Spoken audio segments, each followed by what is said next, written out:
Murder and robbery, to put it bluntly, is indeed an effective way to get rich. Of course, the amount of iron and copper obtained isn't that much, because these two resources are essential supplies. No one hoards too much of it on their train. Usually, they use whatever they have to upgrade their train's power as much as possible. At most, they'd leave a few tens of thousands, or maybe 100,000 units to maintain daily operations. After I finished mining these two iron ore veins, if we only counted the harvested resources, it would definitely be more than the inventory list in front of me. But the problem is, the loot is too mixed. There's a bit of everything. There's even spider silk, a whole 120,000 units of it.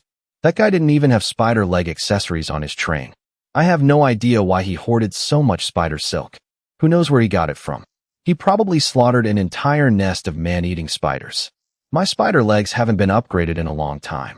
Since the food is already delivered to my mouth, it'd be a waste not to eat it. The remaining rifles and ammunition I threw directly into the earth core furnace. The special items and blueprints were placed in the cabin. I plan to go through them one by one later.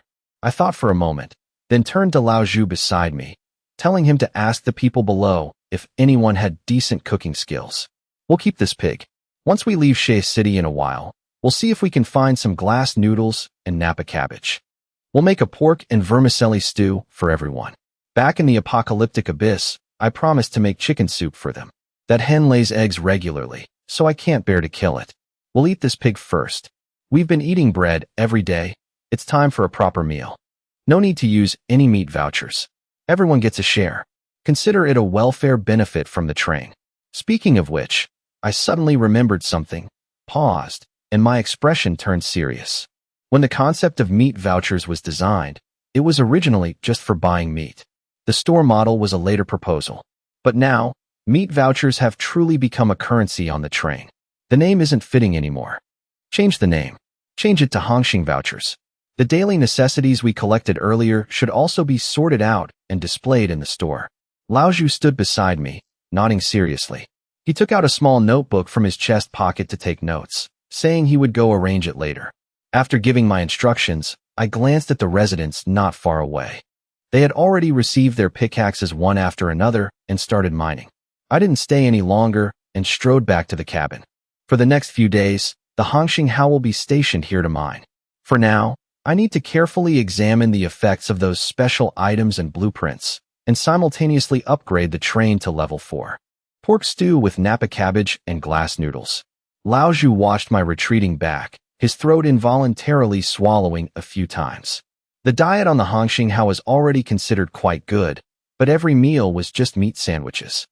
In the apocalypse, that was enough to make anyone secretly rejoice. It's just that it really did get a bit sickening. The variety of food almost never changed. Hearing those familiar yet distant words, his salivary glands reacted instinctively. He seemed to already smell the faint aroma. Biaozi stood beside him, grinning foolishly, saying that adding a steamed bun dipped in sauce would make it absolutely perfect. Soft buns, sauce, cabbage, vermicelli, and pork all stuffed into one bite. That taste. He cursed, saying he couldn't think about it anymore.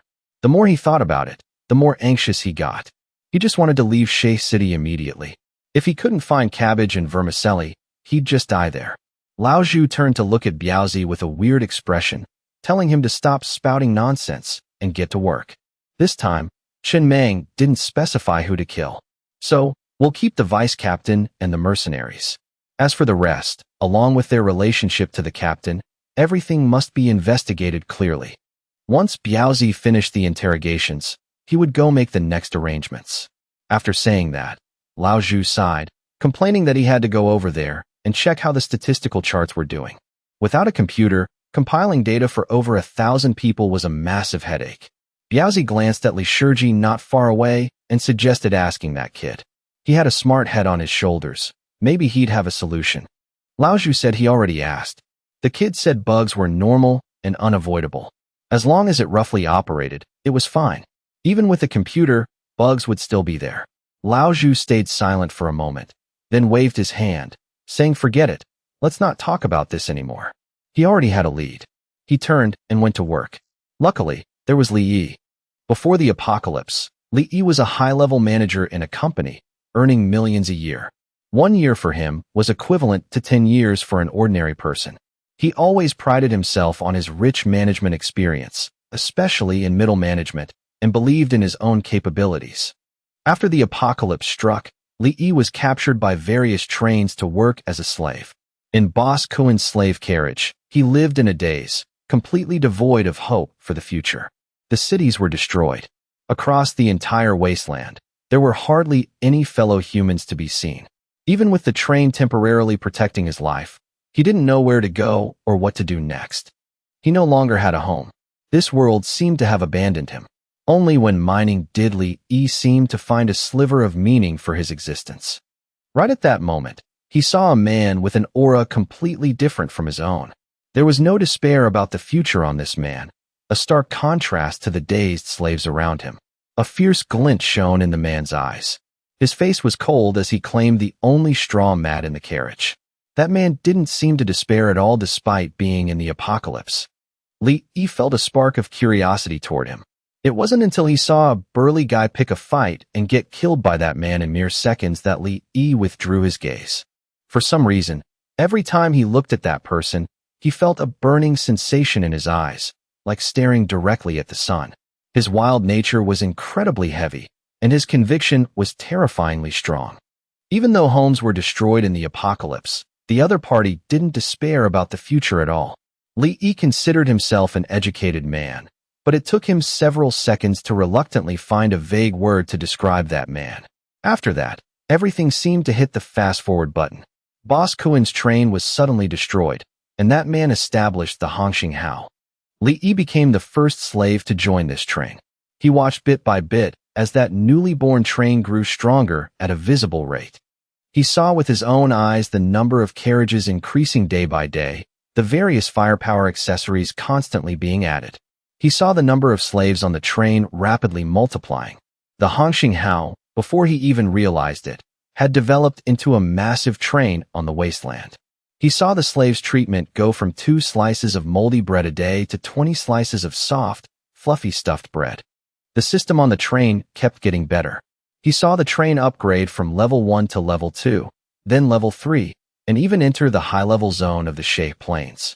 He witnessed the growth of the Hongxing Hao with his own eyes. Li had thought of many ways to stand out among the slaves, wanting to become a middle manager on this train. He believed that this train would definitely go very far in the future, perhaps even becoming the Noah's Ark of the apocalypse, carrying the remnants of human civilization through this desperate world. Perhaps this was the last hope of human civilization. He yearned to contribute to the development of the Hongxing Hao, and he longed to follow behind that man. Working with someone like that, even he felt like there was a glimmer of hope for the future. Li had tried many ways to stand out.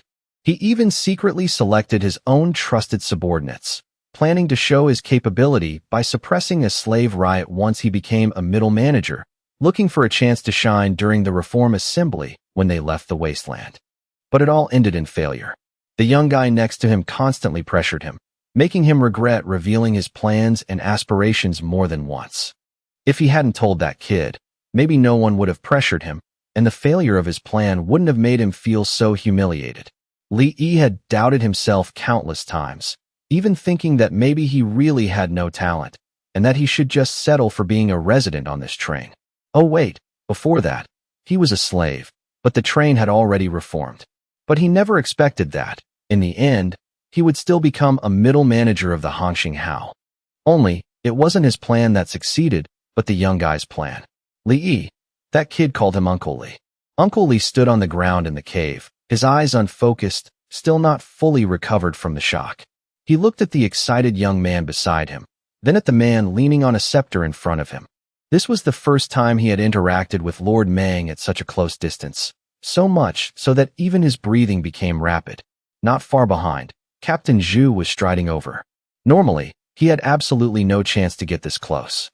I looked toward Lao Zhu approaching, waved him over, and casually placed my hand on Uncle Li's shoulder. I said that this kid came to find me earlier, saying Uncle Li used to be a high-level manager in a big company. He even held the position of financial director, had strong management skills, and was very sharp with numbers. I said Lao Zhu must be having a hard time with the statistics, So let this guy help out over there and see how it goes. If there are no problems after a few days of trial, give him level 3 high talent treatment from now on. And as for that kid, make him Uncle Lee's assistant, with the same treatment. Uncle Lee finally snapped back to reality, bowing slightly in fear and trembling as he said calling him Xiao Li was fine. I didn't say anything more, just patted his shoulder lightly, then turned and walked toward the cabin. This time, no one dared to stop me anymore. After I left, Lao Zhu's expression turned weird as he looked at the two people still holding pickaxes in front of him. He said they had a lot of nerve, running around while mining, and even daring to block Lord Mang. But since they were really short on hands right now, he'd use them for the time being. Follow me. Lao Zhu spoke as he walked, his voice clearly exhausted. I've got a headache from all these statistics. Do this job well, and later you two will both enjoy level 3 high talent treatment. You can move into the high talent carriage and receive 2 Hongxing vouchers every day. Hurry up. In the hard sleeper carriage for guard number 7, Lao Zhu looked at the charts and statistical methods Li Yi submitted, unable to hide the satisfied smile on his lips. He said this 3-way cross-referencing method could indeed drastically reduce data errors, though the workload was quite heavy. He'd have to trouble them from now on. Then he arranged for the two of them to stay in male high talent carriage number 6, which also had hard sleeper beds, just like where he stayed. He said they didn't need to mine anymore, just handle the statistics. Currently, male high talent carriage number 6 only had Li Shiji, while female high talent carriage number 5 only had Ji Chu Chu. After dropping a few cliché warnings like, don't look around, don't listen to gossip, don't wander off, Lao Zhu also thought Li Yi's abilities weren't bad. He asked why he hid his talents and mind for so long. Was he so tired before the apocalypse that he wanted to retire early after it? After saying that, he laughed and left the carriage. As soon as they stepped into male high talent carriage number 6, the young man who always followed Li Yi couldn't help but dive straight onto the bed, burying his face in the pillow and taking a deep, satisfying breath. He muttered that it had been so long since he could stretch out and sleep this comfortably. It was soft, with his own pillow, mattress, and blanket. The space was spacious too. It was simply too good. He turned and asked why Li Yi looked unhappy. Li Yi stood in the aisle, looking out the window where the residents were still mining. He stayed silent for a long time before saying hoarsely that the result was exactly as he predicted, but the path to this result was beyond his imagination. Was this kind of data really correct? The young man lying on the bed looked confused, saying this wasn't a school exam where the teacher graded the process. As long as the result was right, the process didn't matter. Li Yi turned to look at him, opening his mouth, but not knowing how to retort. After a long while, he vaguely asked why he dared to block Lord Mang. The young man replied that he figured compiling daily data for so many people must be really troublesome. And since Li Yi was good at this, and the train was short on people, he took the initiative to recommend him. Before Li Yi could say anything, the young man shot back, saying whether the process was right or not didn't matter. Success was all that mattered. If it was that simple and successful, why did he only make a few thousand yuan a month before the apocalypse? Hearing this, the young man got annoyed, saying he was just an ordinary town youth with no real skills. The one recommended was Li Yi, not him. However, since the plan he proposed ultimately succeeded, he still deserved credit. He bluntly stated that he didn't understand these things, so Li Yi would have to be patient when teaching him later. After a long pause, Li Yi nodded firmly, took a deep breath, and looked out the window again. His back unconsciously straightened a bit. No matter what, the plan finally succeeded. He had finally become a middle manager of the Hongxing Hao. From now on, it was time for him to show his true capabilities. Just then, the door to male high talent carriage number 6 was pushed open. Li Shiji walked in holding 2 hot meat sandwiches. Seeing the two of them, he froze for a moment, then laughed loudly, asking if their plan had succeeded.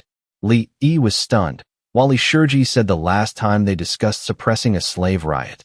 He was lying right behind them eating, and from their tone, he knew they had been planning it for a long time. He just didn't expect it to succeed this time.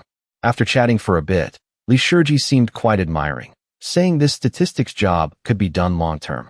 Unlike him, after finishing the maze, he didn't know what to do next. Lord Mang hadn't assigned him any new tasks either, making him feel a bit guilty even eating steamed buns. He tossed the meat sandwiches to the two of them, saying it was a welcome feast, and then pulled out a pack of cigarettes. He said Lord Mang just rewarded him with 100 Hongxing vouchers. He bought 2 packs of cigarettes for 4 vouchers and gave them one to smoke. When Li Yi asked why he didn't save up to buy a fridge, Li Shiji laughed, saying it was more comfortable living in this carriage, and the shop had a lot of good stuff too. He excitedly offered to take them to see the shop located in the fridge in carriage 11, saying there were few people today, so they could take their time looking, and he'd pay for whatever they bought. In the control room of the Hongxing Hao, I sat in front of the console, looking at the robot in front of me and the loose iron box beside it. That was the box dropped by the drone earlier. The 4 sides of the box had popped open, and the robot crawled out from inside. The box itself was in pieces and couldn't be reassembled. It wasn't a special item, but it was still a loot drop from an S-rank difficulty class change mission, so I kept it and stuffed it into the fridge. I have a level 10 fridge in my control room, already stocked with a few cold cans of cola and various odds and ends. Who knows, maybe I'll need it someday. As for this robot, after inspecting it, the system displayed its info: special item, lifestyle robot. Can serve as a physical body for the train's AI assistant to handle light physical tasks. I asked if it could go inside. The AI immediately replied yes. A wire extended from the console and connected to the robot. Very quickly, the robot stood up and faced me. I tilted my head and asked if it could still control the other accessories. The AI replied that it was a level 10 AI. It only used a fraction of its consciousness in the robot. The majority remained in the train's AI assistant, fully capable of multi-threading. Even if all accessories were activated, it would only consume a little over 30% of its computing power. If it could eat, it could even snack on sunflower seeds while working. I paused for a moment, then decided to give it a name. I said, "Let's just call you Xiao AI." The robot immediately responded, addressing me as master. The robot could only be considered a side dish in this harvest. The truly valuable things were the special items and the 2 blueprints obtained from the level 4 train. Among them was the salted fish hairpin. Wearing it allowed you to breathe underwater for 10 minutes. I tried putting it on once, looked in the mirror, and immediately took it off. I felt like I looked too stupid. Then I looked at the other 2 blueprints. One was a green tier accessory, nitrogen thruster. The other was a yellow tier vehicle accessory, rabbit cloud. Looking at the second blueprint, I couldn't help but let out a soft breath. I really struck gold this time. Last time I went to the Kunlun Mountains, there was a train that left an extremely deep impression on me. That train's wheels were clouds, allowing it to hover in midair. At that time, I was only a level 2 train. That sight was truly a massive shock. I used to wonder when my Hongxing Hao would be able to take to the skies. I didn't expect it to happen so soon. Rabbit cloud is a special type of wheel. The wheels are shaped like clouds and can help the train fly in the air. It's just that I can't use it right now. Only when the train's maximum speed limit reaches 650 kilometers per hour can a train equipped with rabbit cloud wheels take to the sky. Even if I upgraded the rabbit cloud to level 10 right now, I wouldn't be able to reach that speed limit. Normally, even level 4, level 5, or even level 6 trains don't have a base speed limit that reaches that number. To hit 650 kilometers per hour, you absolutely need specialized speed boosting accessories. For example, the green tier accessory nitrogen thruster. Its main effect is to increase the train's speed. Perhaps that level 4 train also started collecting speed boosting accessories after getting the rabbit cloud blueprint, preparing the conditions to take to the skies. Unfortunately, it died prematurely. Poor kid. After sorting out all the loot from that train, I finally looked at the resource panel on the console. 430,000 units of iron ore, 750,000 units of copper ore, 224,000 units of wood, 120,000 units of spider silk, 180,000 units of scarlet core rock, 1,158 units of corpse meat. I checked the conditions for upgrading to a level 4 train again. I needed to have 18 passenger carriages for mandatory vehicle accessories already crafted, consume 10,000 units of level 2 iron ore, and the total level of all accessories on the train must exceed 80. After crafting 3 more standard passenger carriages, I finally had exactly 18. At this point, all the conditions for upgrading to a level 4 train were met. The condition of having a total accessory level over 80 was originally a huge hurdle for other trains. But for me, I had already surpassed this number back when I was a level 2 train. After consuming 100,000 units of iron ore, the next moment, a control panel appeared before my eyes. My train had upgraded to level 4, unlocking more craftable accessories, and successfully changed class to a mechanical train, S-rank potential. A new section appeared on the console called Prestige Points. My current Prestige Points are 30. The previous regional announcement in the Teeling Wasteland brought 10 Prestige Points, and the regional announcement this time in the Sheikh Plains directly added 20 points. A total of 30 points. The moment the upgrade was successful, the train's radio officially joined the Sheikh Plains. From this moment on, I won't be able to return to the Teeling Wasteland. The abandoned goblin train at the bottom of the apocalyptic abyss will also remain there forever. Until one day, that dust-covered, cobweb-laced goblin train, which no one cares about anymore, suddenly waits for its master to return. That is Daba's train. After knowing that Daba built this train all by himself, in absolute darkness, fumbling for a pickaxe, searching for ore, and crafting it bit by bit, I couldn't bear to throw it into the earth core furnace. It wouldn't exchange for much iron or anyway. Might as well just leave it there. Maybe there really will be a day when I return to that place and tell Daba that he is now the king of the goblins. I don't know if I can help him rebuild the goblin civilization, but his sincere, admiring, and burning gaze makes me afraid to look him straight in the eye. If there really comes a day in the future when I can do that, then this goblin train sleeping at the bottom of the apocalyptic abyss will be like a historian, quietly recording everything. At the very least, it leaves behind a glimmer of hope. While I was still lost in thought, the train's radio suddenly beeped with notifications. The chat room was incredibly lively right now. The top right corner showed a total of 289 trains online. This number was almost the same as the Teeling Wasteland. This surprised me a bit, because only level 2 trains and above can craft a radio. I scrolled through the chat history, my mouth twitching slightly. Like a 12-volume military manifesto, and my name was plastered on every page. Everyone in the Sheikh Plains was no different from the Teeling Wasteland. They were all discussing the Hongxing how completing the S-rank class change mission. The regional announcement had directly exposed my train's name. Right at this moment, a message broke the atmosphere. A train yelled that I had successfully upgraded to level 4, officially entered the green zone, and directly took first place.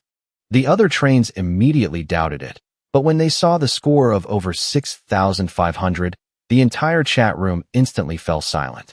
I sighed, watching the lines of messages rolling by. I just wanted to develop in peace. I really don't need everyone staring at me like this. My initial score was 5,412.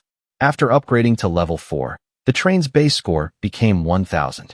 Then I got the red tier accessory Earthburst missile, upgraded a bunch of miscellaneous accessories for the Earth core furnace, and took in a new group of survivors. The score directly jumped to 6,542. It is indeed a bit high. I looked at the Hongxing House 34th place on the regional leaderboard, sandwiched between a bunch of level 5 trains. The other level 4 trains were mostly outside the top 100. It was then that I noticed a new leaderboard, the Super Effect Count leaderboard. Hongxing Hao, level 4 mechanical train, S-rank potential. 57 super effects. Ranked first. The level 6 trains below me only had 20-something effects. Looking at this leaderboard, I couldn't help but fall silent too. A few days ago, I just discovered that even super effects listed as none were still counted in the total. Not long after, data analysts appeared on the radio, starting to calculate every accessory, every Murphyite, and finally concluded that this number of 57 was completely unreasonable. I looked at those analytical messages, unable to hold back a faint smile in my heart. Some things really don't need explaining. On the train radio, someone speculated that I must have gone through many encounter maps and cleared them all. Immediately after, someone chimed in to refute, saying that there are absolutely no encounter maps in the white zone. I looked at these arguments and sighed helplessly. They sure are sensitive to data, and very serious about digging up other people's information. Too bad their logic is flawless, but the answer is completely wrong. 100 Murphyites? That's practically looking down on me. If it weren't for limited resources, as long as the conditions were met, I could show them 9,999 super effects right now. My thoughts paused on the world-weary How, currently ranked 4th on the super effect count leaderboard. That was a level 5 mechanical train, A rank potential. In the top 10 of this leaderboard, there were only 2 mechanical trains. One was me, the other was the world-weary How. The remaining 8 were all flesh trains. This wasn't hard to understand. Flesh trains hunt monsters year-round, so their drop rate for Murphyite is obviously higher than other trains. Could you really dig up Murphyite while mining? But what interested me about the world-weary How wasn't just that they were one of the rare mechanical trains in the top 10, but that they were A-rank potential. I remember the A-rank difficulty class change mission for mechanical trains very clearly. It required adjusting the AI to develop human emotions and then dating it. This guy is truly reckless. I really admire those who dare to put their lives in someone else's hands like that. If one day they argue and break up, and the AI just hits the self-destruct button, there'd be nothing left to say. After completing the class change mission, the AI would hold all the highest authorities of the train, equal to the captain. But I have to admit, this price wasn't without its rewards. A level 5 mechanical train being able to suppress a bunch of level 6 trains on the leaderboard was enough to prove that the reward for this mission was no small thing. Mechanical trains and flesh trains are 2 completely different systems. Mechanical trains have a strong sci-fi vibe, while flesh trains look more horrific and monster-like than actual monsters. Flesh trains don't need to mine, nor do they need residents. All upgrades rely on monster flesh and blood. As long as they kill enough monsters, they can continuously grow stronger.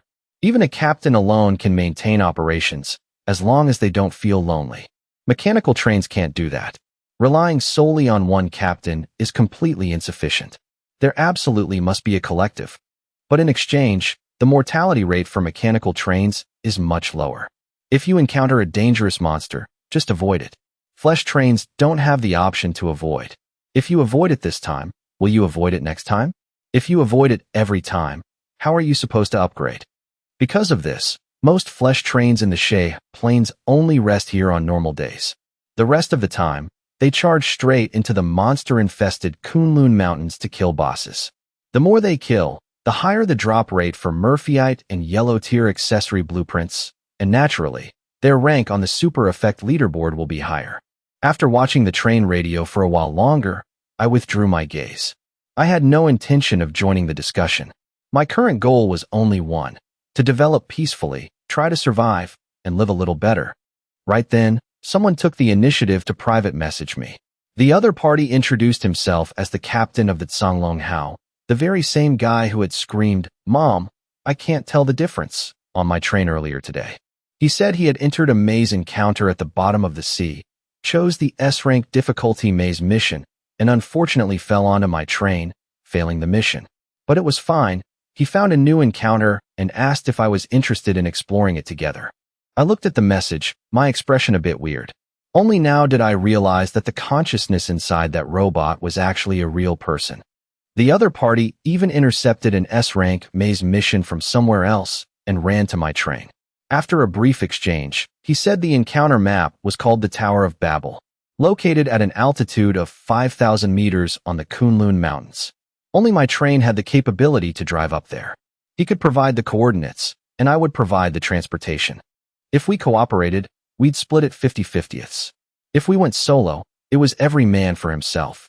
I thought for a moment and replied that it was fine, but he had to wait half a month. The other side was clearly stunned for a moment, but ultimately agreed. I knew, and he understood too, that I was currently in a state of extreme vigilance. But I was indeed very interested in this encounter map. Just not right now. My train had just upgraded to level 4, and there were still many accessories that hadn't been crafted yet.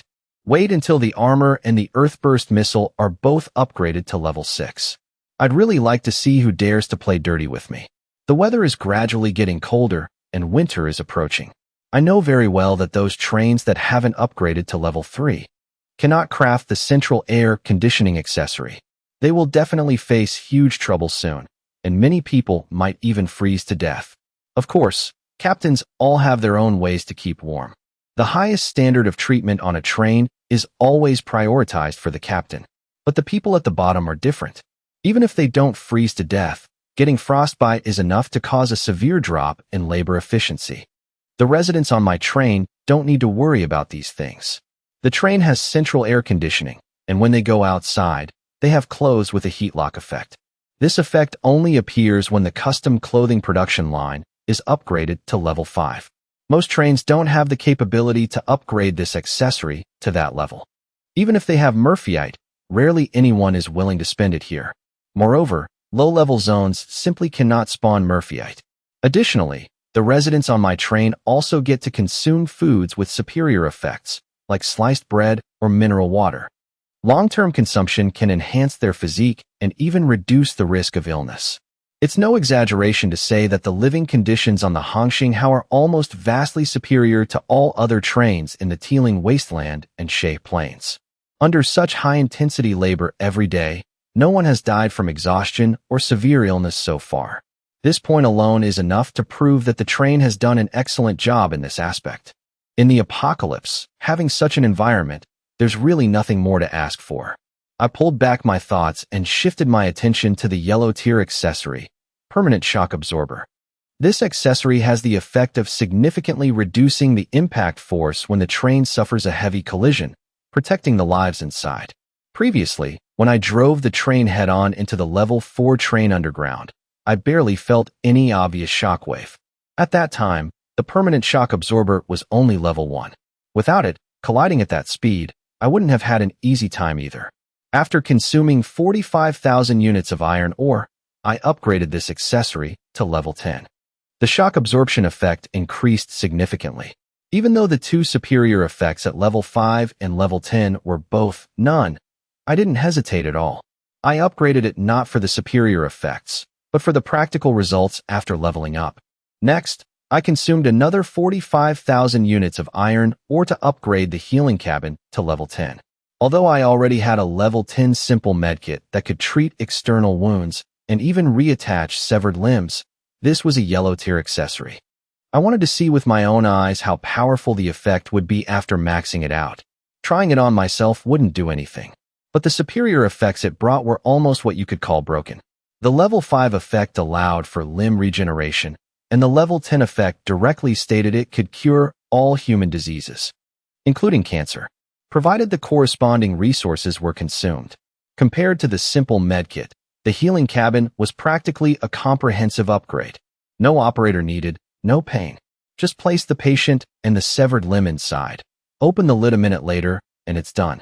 The only thing is, the resource consumption is much higher. If this thing were placed in peacetime, it would be enough to shock the entire human medical field. In my previous world, over 90% of diseases were incurable.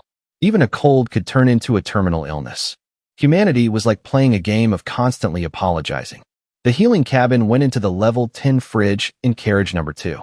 After upgrading the fridge to level 10, the usable space in each carriage was maximized. After all, building more carriages wasn't a simple matter, and the armor plating for each carriage wasn't cheap either. Standing before the healing cabin, I thought for a moment, then decided to lie inside anyway. The cabin lid closed, and a white liquid quickly covered my entire body, but it didn't affect my breathing. The screen displayed the inspection data, evaluating the perfection level of each organ. When I saw the text, "Second finger on the right hand has a hangnail," I stayed silent for a second, then directly selected full restoration. A minute later, I stepped out, stood before the mirror, and clearly felt the difference. My body felt light, my spirit refreshed, as if I had just been restored to factory settings. These 43,000 units of iron ore were well spent. After putting my clothes back on, I returned to the control room. Currently, I have no intention of letting the residents use the healing cabin. The cost is too high. The simple medkit is enough. At this point, all the craftable accessories for the level 3 train are complete, except for the storage crates. 100 level 10 fridges are more than enough. In high talent carriage number 5, Ji Choo sat quietly, looking out the window. Outside, Lao Zhu and the others were transporting sliced bread for the residents. It had been quite a while since I called for her, and the other minor celebrities weren't allowed to step into this carriage. Inside the carriage, there wasn't a single person to talk to. Ji Choo eyes gradually became empty. The train had arrived at the Shay Plains. She didn't know if I still remembered what she had said. Her best friend, Yin Yao, was hiding in a safe room in Shay City. She knew very well that her position on the train could only stop at this level. A man's affection never lasts long. She understood that better than anyone. The only way to secure her position was Yin Yao. When the time came, she could use Yin Yao to maintain her status on the train. Moreover, Yin Yao knew nothing and always needed someone to guide her, and no one was more suitable than her. It took a long time before she snapped back to reality. She looked down at the lipstick in her hand. In the apocalypse, cosmetics were extremely rare. She had just bought this lipstick from the store using Hongxing vouchers. She didn't know when Lord Mang would look for her, nor did she know when Lord Mang would pass by this carriage. All she could do was try to maintain the most perfect posture, so that the moment Lord Mang saw her, she could use her beauty to provide him with a bit of emotional value. That alone was enough. Outside the control room of the Hongxing Hao, Lao Zhu let out an exhausted sigh, wiped the sweat from his forehead, and leaned against the train body. He looked at Biaozi, who was coming over to get water, pulled out a cigarette, stuffed it into his mouth, and puffed heavily. Working hard, huh, Biaozi? Saving up money to buy a captain's token, huh? Biaozi, how about calling it the Biaozi Hao later? I'll follow you and be the vice captain. I feel like following you has more of a future. Stop teasing me, Captain Zhu. Biaozi shook his head helplessly with a bitter smile, downed the bottle of mineral water in one gulp, and wiped the water from his mouth. Who'd buy a captain's token? Neither you nor I can. We know what kind of people we are. We wouldn't be able to hold that position securely. Besides, haven't you ever played online games? In a game, joining a major guild gets you way more benefits than starting your own small guild.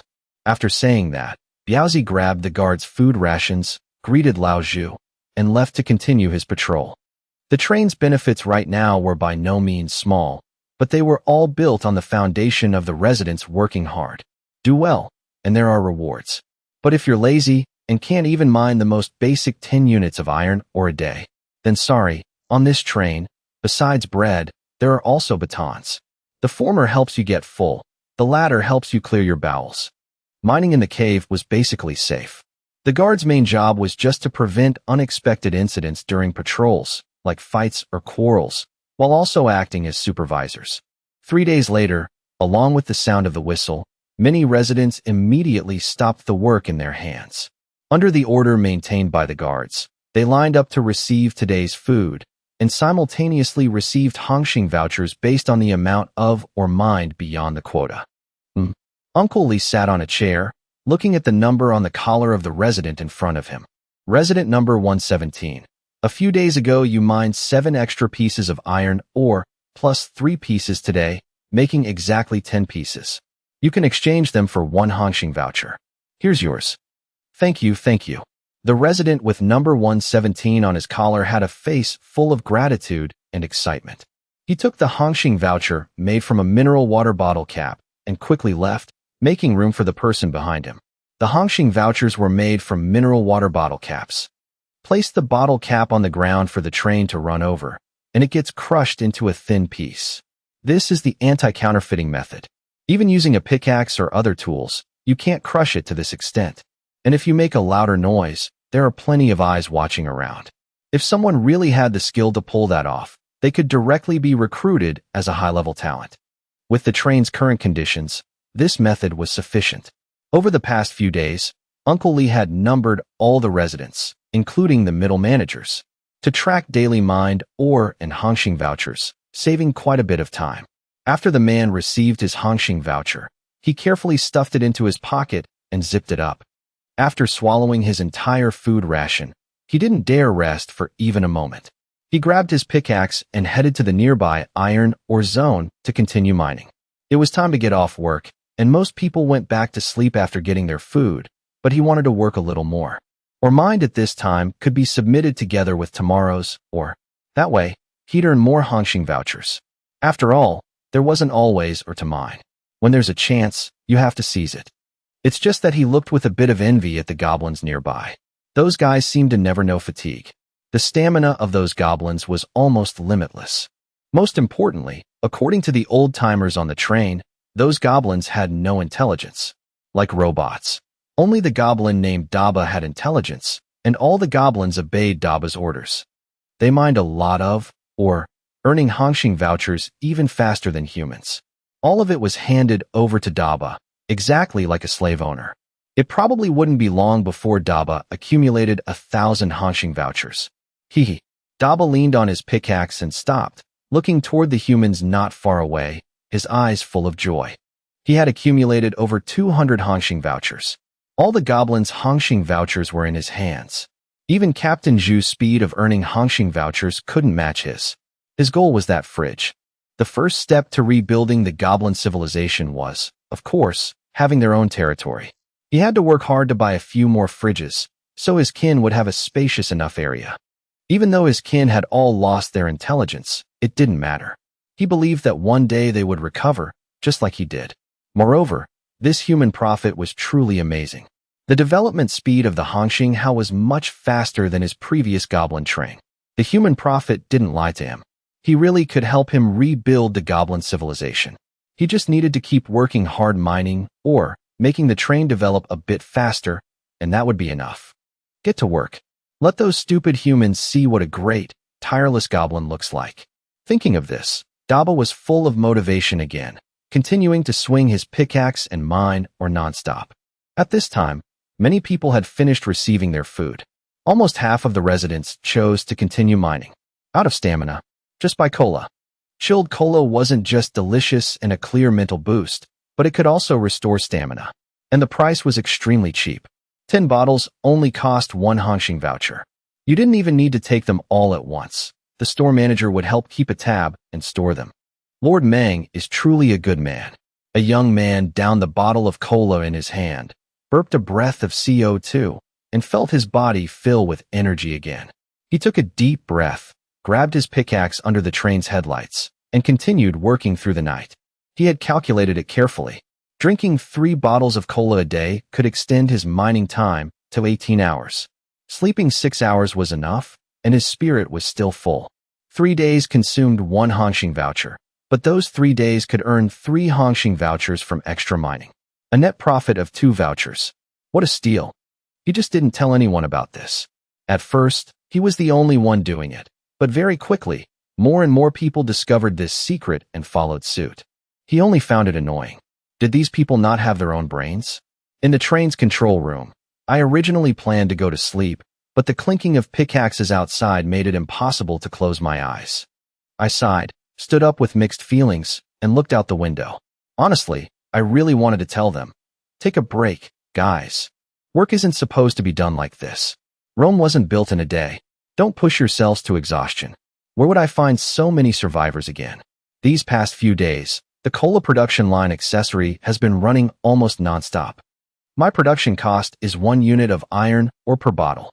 The selling price is 1 Hongxing voucher for 10 bottles. At superior effect level 5, the production line can choose to make sugar-free or regular cola. And at level 10, drinking it slowly restores stamina. This is the only food on the train that can restore stamina.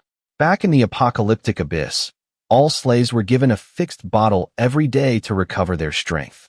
After putting it on the shelves, cola immediately sparked a scramble. Many people directly drank 3 bottles a day, swinging their pickaxes like crazy. Mining efficiency skyrocketed. Theoretically, they should have only mined about 360,000 units of iron ore in these 3 days, but in reality, they mined 510,000 units. Almost everyone voluntarily worked overtime. Those who worked less added a few hours, while those who worked more only slept a few hours a day. The 2 level 2 iron ore veins had a total of only 520,000 units. In 3 days, they were almost completely mined out, leaving only 10,000 units. At this rate, the ore veins will be completely mined out by tomorrow morning. These people, I sighed helplessly. Back when I handed out cola for free, 1 bottle per person, I never saw them work this hard. Now that they have to spend their own vouchers to buy cola, their work ethic is through the roof. It seems the system reform has initially brought significant results. This feeling is very much like the office workers in my old world. Every day going to work, they had to buy their own coffee. Coffee has to be bought yourself to taste right. The stuff the company provides always feels like it's missing something. The amount of iron ore currently stockpiled on the train has reached 655,000 units. I looked at the 3D model of the Earthburst missile on the console. This is currently the strongest firepower weapon, and also the only red-tier firepower accessory. Crafting it consumes copper, or upgrading it consumes iron ore. A level 1 missile needs 10,000 units of copper ore. Upgrading it to level 2 takes nearly 50,000 units of iron ore. Upgrading it to level 5 requires a whopping 750,000 units of iron ore. I don't have that much right now, so I'm not planning to upgrade it for the time being. Tomorrow I need to find a new ore vein. We are severely short on iron ore. The current missile in missile carriage number 14 is only level 1. Basically, it only serves as a deterrent. This level is too low. It poses almost no threat to most monsters. Therefore, I plan to fire it tomorrow as a firework display and conveniently see how effective it is. Late at night, it was quiet. Many people on the train had fallen asleep. Even Daba couldn't hold on anymore and was getting ready to rest. It's just that when he saw there were still 7 or 8 humans continuing to mine, a flash of confusion couldn't help but appear in his eyes. These people, were they transformed into goblins by the train? Why were they mining even more than us? Or are they not going to survive until tomorrow? Finally, morning came. The Hongxinghao continued its journey. After drilling from underground to the surface, it immediately switched to wind-fire wheels mode, speeding forward in the endless wasteland. I was preparing to find a new ore vein. The residents' work efficiency had increased, but I was starting to feel a bit unable to keep up. Where am I supposed to find that much iron ore? The train's speed gradually slowed down, finally stopping on a plain. Under the urging and shouting of Lao Zhu and the others, all the residents were herded off the train. They stood around the train, looking around in confusion. There was no ore vein, no ore in sight. Even the over 400 new survivors were herded down, standing mixed in with everyone else. These past few days, those 400 survivors weren't allowed to work. Every day, they were only given a few slices of basic bread and a bottle of water, making them hungry and envious as they looked at the official residents of the Hongxinghao. I have to make them develop a strong desire to join the Hongxinghao and become official residents. Only then will they work hard later. Right at this moment, under everyone's gaze, the mechanical hatch on the roof of the last carriage of the Hongxinghao, missile carriage number 14, slowly opened. The gears clashing emitted a heavy sound. Immediately after, a pitch-black missile, carrying a terrifyingly oppressive aura, was slowly pushed up by the launch pad, tilted at a 45-degree angle, pointing straight at the sky. When this sight caught everyone's eyes, almost all of them instinctively held their breath, their eyes filled with shock. Is this a missile? The Hongxinghao has missiles now? Even the over 400 newly joined survivors revealed looks of disbelief. No wonder their train was destroyed. With a missile displayed right here, who could possibly fight back? The next moment, the Earthburst missile rested on the launch pad. The hydraulic system's metallic grinding echoed like a wild beast sharpening its fangs. At the same time, the cold, mechanical electronic voice of the train's AI assistant rang out from the external speakers. 10-9. When the countdown reached 0, the air within a 10-mile radius seemed to freeze for a moment. Immediately after, a massive amount of white smoke, like a monster's breath, instantly enveloped the entire train. The train body even trembled slightly from the immense thrust. Flames instantly dyed the white smoke red. A missile, amidst a piercing supersonic boom, shot up from the flames, trailing an orange-red tail, tracing a curved trajectory straight into the sky. A few seconds later, boom! On the plains thousands of meters away, brilliant white flames erupted from the ground like a volcanic eruption. A deafening explosion followed, like thousands of bronze bells resonating together, shaking them to the bone. A gray mushroom cloud slowly rose into the air. After witnessing this scene with their own eyes, all the train residents almost simultaneously dropped their jaws, their faces filled with shock and disbelief, staring into the distance. Their eardrums still seemed to ring with the aftermath of the explosion. Who knows how long passed, but when the first cheer rang out, all the residents snapped back to reality, simultaneously screaming and cheering in excitement. The firing of this missile conveyed a clear message to everyone. The Hongxinghao is strong enough. As long as they can stay here, the train will protect the residents' safety to the maximum extent. This test firing made many people trust the Hongxinghao even more, even breeding a bit of pride. In the apocalypse, how many other trains had this kind of power? In the past few days, there were quite a few people who didn't work too hard, because they had been transferred across many trains and witnessed too many train destructions. What was the point of earning so many Hongxing vouchers? Once the train collapsed, everything turned into bubbles, bursting at a touch. But now, no one thought that way anymore. Almost everyone firmly believed the Hongxinghao could continue to develop until it became the Noah's Ark of the apocalypse, leading them to find a pure land in this desperate world. Near the train, a middle-aged woman stood in the crowd, watching the scene before her, the corners of her eyes involuntarily turning red. These past few days, she had mined desperately just to accumulate enough Hongxing vouchers to buy a fridge, to have her own private home on the Hongxinghao. It wasn't because she was too obsessed with private space, but because after the apocalypse struck, her husband died right before her eyes, her children were gone, and contact with her parents was cut off. She had nowhere else to go, nor did she know where she could go. Even if she survived until tomorrow, what then? What could she do tomorrow? She couldn't do anything. The connections between a person and this world are fundamentally friends, family, and relatives. When those things disappear, the world instantly becomes alien, leaving no place to belong. In peacetime, there are ways to soothe this feeling. But in the apocalypse, it is magnified infinitely. The moment the missile exploded, the corners of her eyes couldn't help but turn red. She felt that humanity seemed to have hope again. The future wasn't completely desperate anymore. One day, the Hongxinghao might carry them away, toward the future.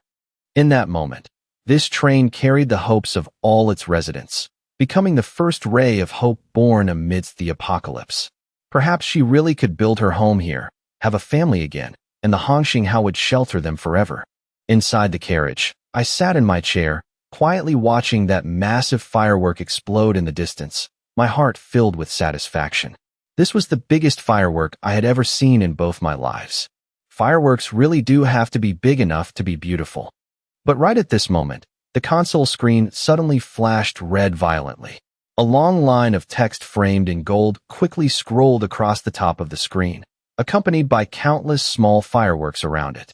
At the same time, an announcement voice rang in the ears of all captains on the Shay Plains. Shay Plains Regional Announcement. Congratulations to the Hongxinghao for becoming the first mechanical train to complete the hidden mission Train of Hope. I stared blankly at the text, momentarily not understanding what I had done. Immediately after, a few more lines of text continued to scroll by. Hidden mission Train of Hope completed. Inheritance value plus 100. Prestige value plus 20. Only then did I understand. This mission required over 500 survivors to place their hopes in the train itself, believing it would lead them toward the future. The 20 prestige points were the reward from the regional announcement. I breathed a sigh of relief, leaned back in my chair, and looked out the window at the crowd. I originally just intended to shoot off some fireworks for fun and conveniently show off our power. I didn't expect to accidentally complete a hidden mission. Then I looked at the Shay Plains Prestige leaderboard. I was ranked 6th with 50 points. Currently, there are only 2 ways to increase prestige: regional announcements and ranking in the virtual combat training space. Although I don't know what prestige is used for yet, it's definitely not useless. The inheritance value finally increased from 0 to 100. If the apocalyptic marriage certificate worked, it probably would have reached 200 by now. According to the information I have, a higher inheritance value can unlock more encounters. Let's keep looking for iron ore. Once all the residents returned to the carriages, the Hongxinghao accelerated, continuing to speed across the wasteland. As for that missile, aside from causing some terrain changes, it didn't kill a single monster. 20 minutes later, the resource detection radar suddenly beeped rapidly. I immediately looked at the screen and saw that 10,000 meters away underground, there were 3 level 2 iron ore veins clustered together, with 2 level 2 copper ore veins right next to them. This was truly a high-level resource zone. Such a concentrated mining area, and it was above ground. Could it be that no one had claimed it yet? When I saw 2 level 5 monsters and a group of level 4 monsters appear on the enemy detection radar, I understood. But even so, A level 5 or level 6 train could completely handle them. There was no reason to pass up this pile of resources. I decided to go take a look. A few minutes later, looking at the pitch-black swamp before me, I finally understood why this place was left empty. The high-level resource zone was right in the middle of the swamp, and the system showed that the swamp had extremely strong corrosive properties against energy shields and armor. The lower the level, the faster the corrosion rate. The monsters living in the swamp right now, along with the rapid warnings from the enemy detection radar, over a dozen red dots had already started rushing toward the Hongxing house stopped at the edge of the swamp. A foul-smelling swamp. An area with toxic gas and a swamp that emits extremely strong corrosion against trains. The lower the level, the faster the corrosion. At the same time, flying and drilling underground are prohibited. This wasn't an encounter map, but a high-level resource mining area with harsh extraction conditions. But others couldn't go in, while I could. The level 5 super effect of the steel armor on the carriages grants immunity to corrosion from liquids, fog, and swamps. Perfect for passing through. The wind-fire wheels couldn't be used, requiring special track-type wheels, but I have spider legs, so I can still move fine. Although the spider legs aren't anti-corrosive, their level is as high as 13, so the corrosion rate is extremely slow. Moreover, the damaged areas receive rapid repairs from mechanical nanobots. I looked at the console, then glanced at the red dots closing in on the screen, and chuckled. The Promised Land. It's as if God promised to grant me this land. This land should belong to me, and it can only be mine. The next moment, accompanied by furious roars, over a dozen crocodiles lunged out of the swamp with ferocious momentum, charging straight at the Hongxing Hao. Carriage number 12 was ready. 8 repeating crossbows mounted on the vehicle were pushed up by the lift. Under the target lock of the train's AI assistant, a long volley of bolts fired out, almost all hitting their mark. The hit rate reached 96%. Almost instantly, 3 level 3 crocodiles were shot in the eyes and collapsed. The remaining ones, their bodies riddled with bolts, endured the pain and charged forward. A level 4 crocodile rushed the fastest. Reaching the front of the train, it roared, leaped up, and slashed down with its gleaming claws. Snap! Its claws broke. It didn't give up, and the other claw broke too. It bit down, and its teeth shattered completely. The bare-clawed crocodile looked at the broken teeth on the ground, then at the unscathed armor in front of it. A human-like look of bewilderment flashed in its eyes. It instinctively looked back at the 2 level 5 crocodiles behind it. At that exact moment, the buzzsaws on the sides of the train extended and spun rapidly. In the blink of an eye, they sawed several nearby level 4 crocodiles in half. The remaining ones fled in panic, injured. 4 tripod-mounted heavy machine guns locked onto the 2 retreating level 5 crocodiles and the rest of the survivors. The deep, deafening roar of gunfire echoed. A storm of metal instantly rained down. The battle lasted only a few seconds. The Hongxing house stood firm like an iron tiger at the edge of the swamp, wiping out the monsters. The powerful magnet at the front of the train flashed, and all the dropped items were sucked in. I looked at the monster corpses outside the window and sighed with emotion. Just a bunch of stinky, insignificant pests. 3 days apart makes a world of difference. Do you still think I'm that kid running for his life in the Kunlun Mountains? Level 6 armor. Even if I didn't use firepower and just slept here all night, this bunch couldn't do a thing. They can't break my defense. Accessories of the same tier have different power levels. For example, the buzzsaws are much stronger than the repeating crossbows, because crossbows are ranged, so they naturally have drawbacks. Even so, it's already a rare ranged accessory in the white tier. The buzzsaws are different. At high speeds, even level 4 monsters have to dodge. This is the benefit of upgrading armor. Back in the Kunlun Mountains, even with level 10 buzzsaws, I still had to run because my armor was too weak. By the time I dealt enough damage, the train body would have almost snapped in half. Only when your defense is high enough can you free your hands to fight recklessly. The heavy machine gun ammo production line has 2 super effects, split and armor piercing. The price remains the same. At level 5, it costs 50 copper ore per bullet. I just used over 400 bullets, about 20,000 copper ore. Compared to my reserves, it's nothing, but the power is outstanding. Each bullet splits into 3, and each sub-bullet is armor piercing. The scales of the level 5 crocodiles shattered instantly as the bullets pierced their bodies. Both are level 5, but under this firepower, they melted like snow. Satisfied, I switched to the spider legs, pushing the joystick to head straight deep into the swamp. Did you think I was joking when I said I'd sweep through the Kunlun Mountains? Developing for so long, wasn't it just so I wouldn't have to run away miserably when encountering monsters?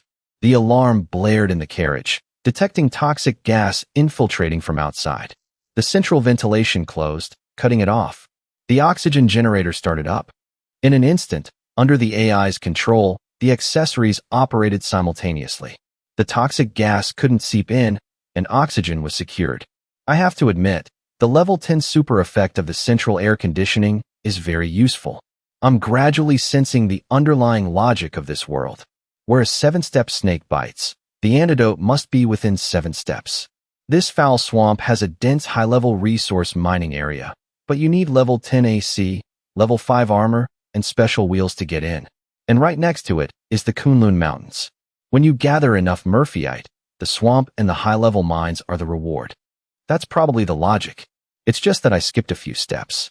A few minutes later, the train reached the center of the swamp. Before us was a dry patch of land surrounded by the swamp. No toxic fog, normal air. On that piece of land, 3 level 2 iron ore veins and 2 level 2 copper ore veins lay quietly, like a bride waiting for her veil to be lifted. I jumped off the train, looked at the scene before me, and smiled brightly. Great. The sun just came up, a new day begins.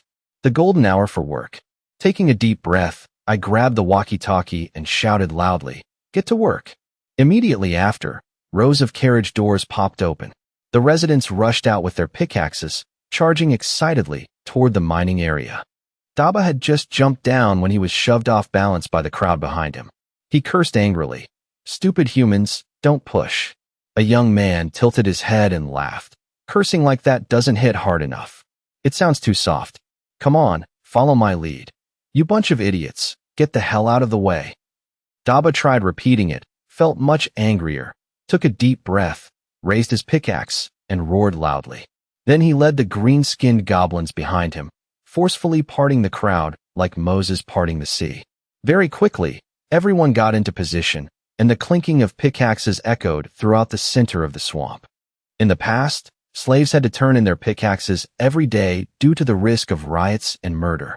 After becoming residents, that habit gradually disappeared because of different working hours and because the majority had accepted the Hongxing Hao, no longer having any intention of rebelling. Even if someone tried to spark something, looking at the 10 machine guns pointing from the carriages would make them stop.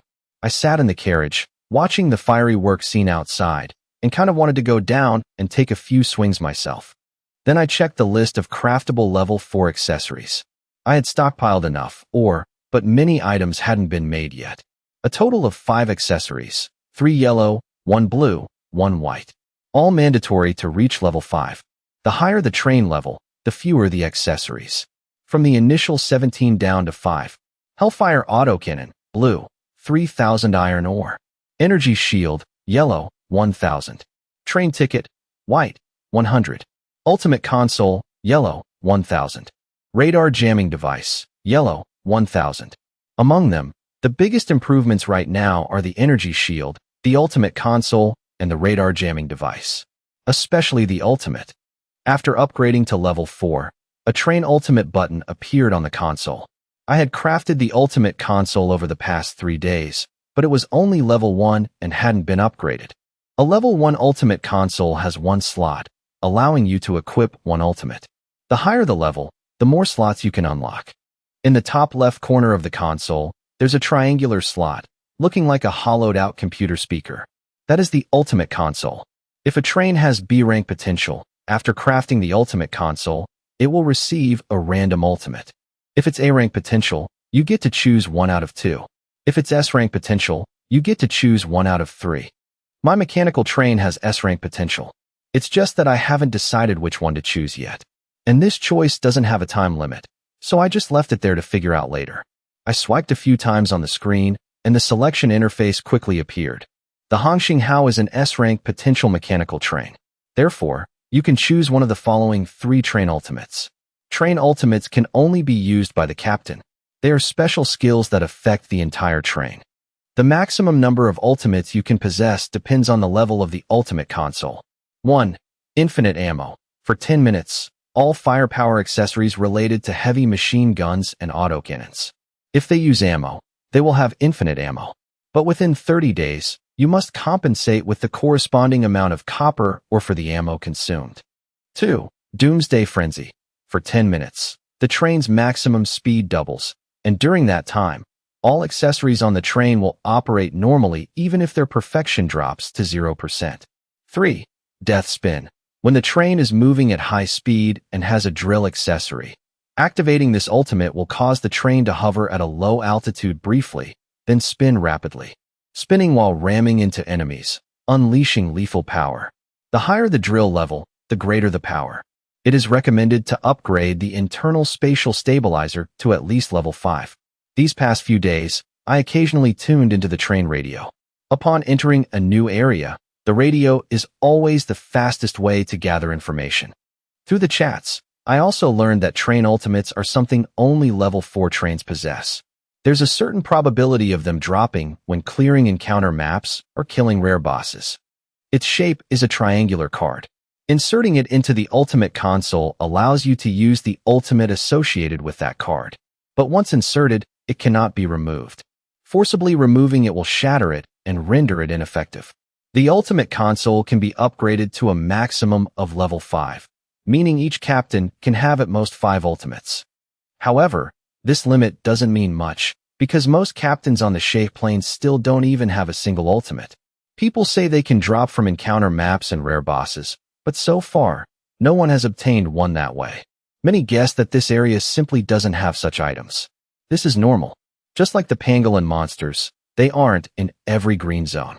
If an area doesn't have pangolins, naturally it won't have drill accessories either.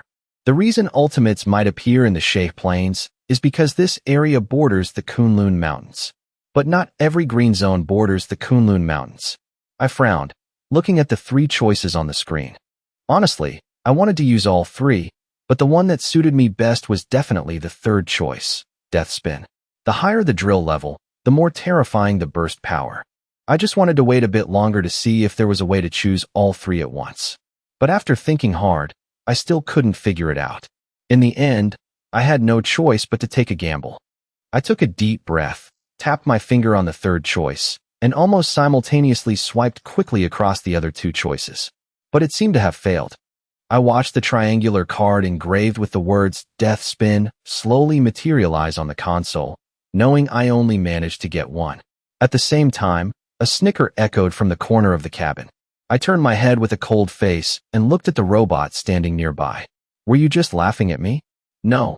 The AI's mechanical electronic voice immediately rang out, cold and emotionless. I stared at it intently. If you laugh again, I'll smash this robot body of yours to pieces. You hear me. As soon as I finished speaking, the robot immediately put both hands behind its back, clearly uneasy, its voice even trembling slightly. I'm sorry, Captain. I withdrew my gaze. Ever since getting this robot, the AI seemed to have found a new toy. It kept controlling it to wander around everywhere, even trying to mine or, of course, the result was a failure. Just like a kid hugging their favorite toy. It's just that the AI likes to pretend to be emotionless. I upgraded this thing myself, so I know better than anyone how smart it is. The higher the level of the train's AI assistant, the smarter it gets. Normally, it acts very convincingly, but occasionally poking it with a sentence reveals its flaws. Like just now, for example. I also saw it standing next to the custom clothing production line for a long time. It seemed to want to make a set of clothes for itself too. It's quite interesting. On the train, Lao Zhu and Biaozi are too formal when talking to me, and Ji Chuchu always just wants to strip me naked. I wanted a normal person to talk to, but there wasn't anyone. Xiao AI perfectly filled this gap. Teasing it a few times when I'm free isn't bad. Humans always need to talk. As I inserted the triangular card into the ultimate console, I said nonchalantly, "Go make a set of clothes for yourself." The robot's voice immediately burst with excitement. Even through the external speaker's mechanical tone, the emotion was too obvious to hide. Really? Captain, really? Go quickly. I waved my hand in annoyance. Whenever you're free these past few days, you've been hovering around there. I almost carved, I want clothes on your forehead. Go now, the robot hurriedly said. You're so kind, Captain. I don't need high-end clothes. Just a normal set will do. Wait. Seeing it about to run out of the cabin, I called it back and frowned, asking, what's your gender? Don't tell me you're female. The robot shook its head. Xiao AI has no gender. But if I had to choose, I think I'm male. Why? Because I also want to shove that thing into Ji Choo Choo's mouth. If I had one. I took a deep breath, walked over, and smacked it on the head a few times in anger. Next time I'm doing that, you better shut your eyes. You hear me. Now, get the hell out and go to carriage 2.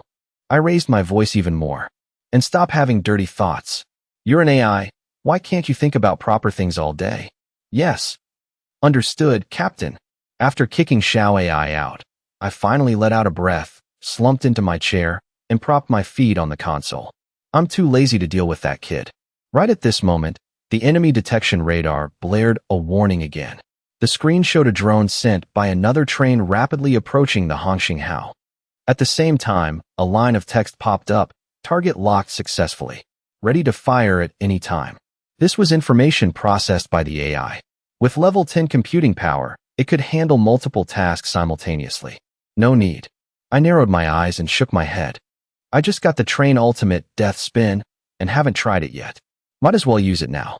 When the drone was still a few hundred meters away, I suddenly pushed the joystick. The train accelerated, charging into the swamp, its speed continuously climbing. Right at the moment of impact, I pressed the triangular death spin button on the ultimate console. The next moment, all the spider legs suddenly bent down and then straightened out simultaneously like springs, propelling the train to hover at a low altitude and begin spinning at high speed. At the same time, the drill at the front of the train whirred to life. Boom. The entire Hongxinghao, amidst a piercing supersonic boom, spun and charged straight ahead, slamming right into the drone approaching at low altitude. The sound of the drone shattering was so small, it was almost negligible. When the train landed heavily back in the swamp, I shook my head to clear the dizziness, then continued driving toward the clearing in the middle of the swamp. I don't care who sent this drone, nor do I need to care. I'm standing right here. Whoever has a problem with it can come find me. Since I have a new trick, there's no reason not to test it out. It's just that even with the internal spatial stabilizer at level 10, my head is still a bit dizzy. That's how it feels when the train spins at high speed. The space inside the cabin remains fundamentally stable, like sitting on a rapidly swinging pendulum ride. You don't get flipped upside down, and the maximum tilt is about 30 degrees. It's just that the frequency is too intense, so it still causes dizziness. But it's acceptable. I curled my lip. This is a pretty good ultimate. It'll be very useful when encountering large monsters. Some monsters have bodies so massive that heavy machine gun bullets or repeating crossbows struggle to be effective. You can only rely on heavy firepower. But now with this ultimate, I can try it out when I meet giant monsters in the future. The effect will definitely be better than heavy machine gun bullets. Wait a minute. An idea flashed in my mind.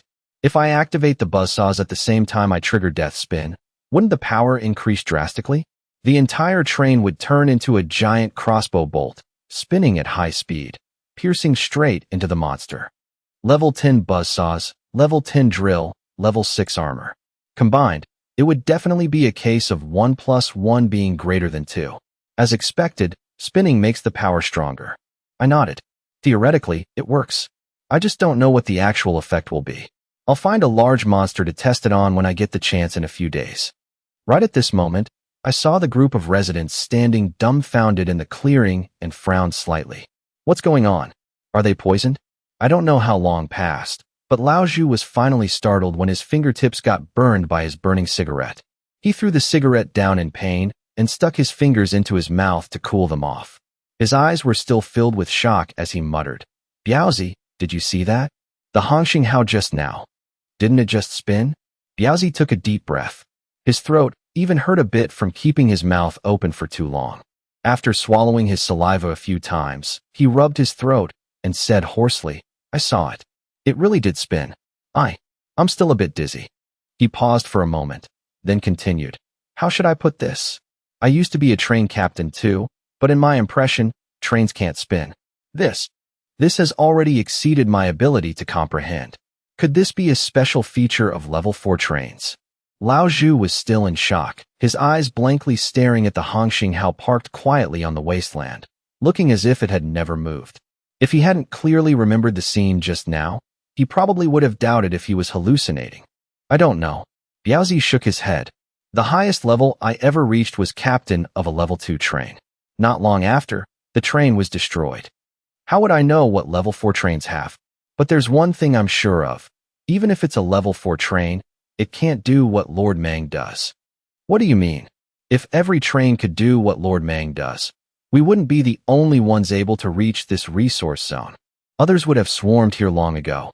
That drone was most likely sent by another train, wanting to see exactly which train was mining here. Makes sense. After that, Lao Zhu took a deep breath, turned around, and roared at the dumbfounded residents behind him. What are you looking at? Get to work. It just spun around. What's the big deal? Hurry up and work. Those over 400 newcomers, you're all on level 3 resident treatment.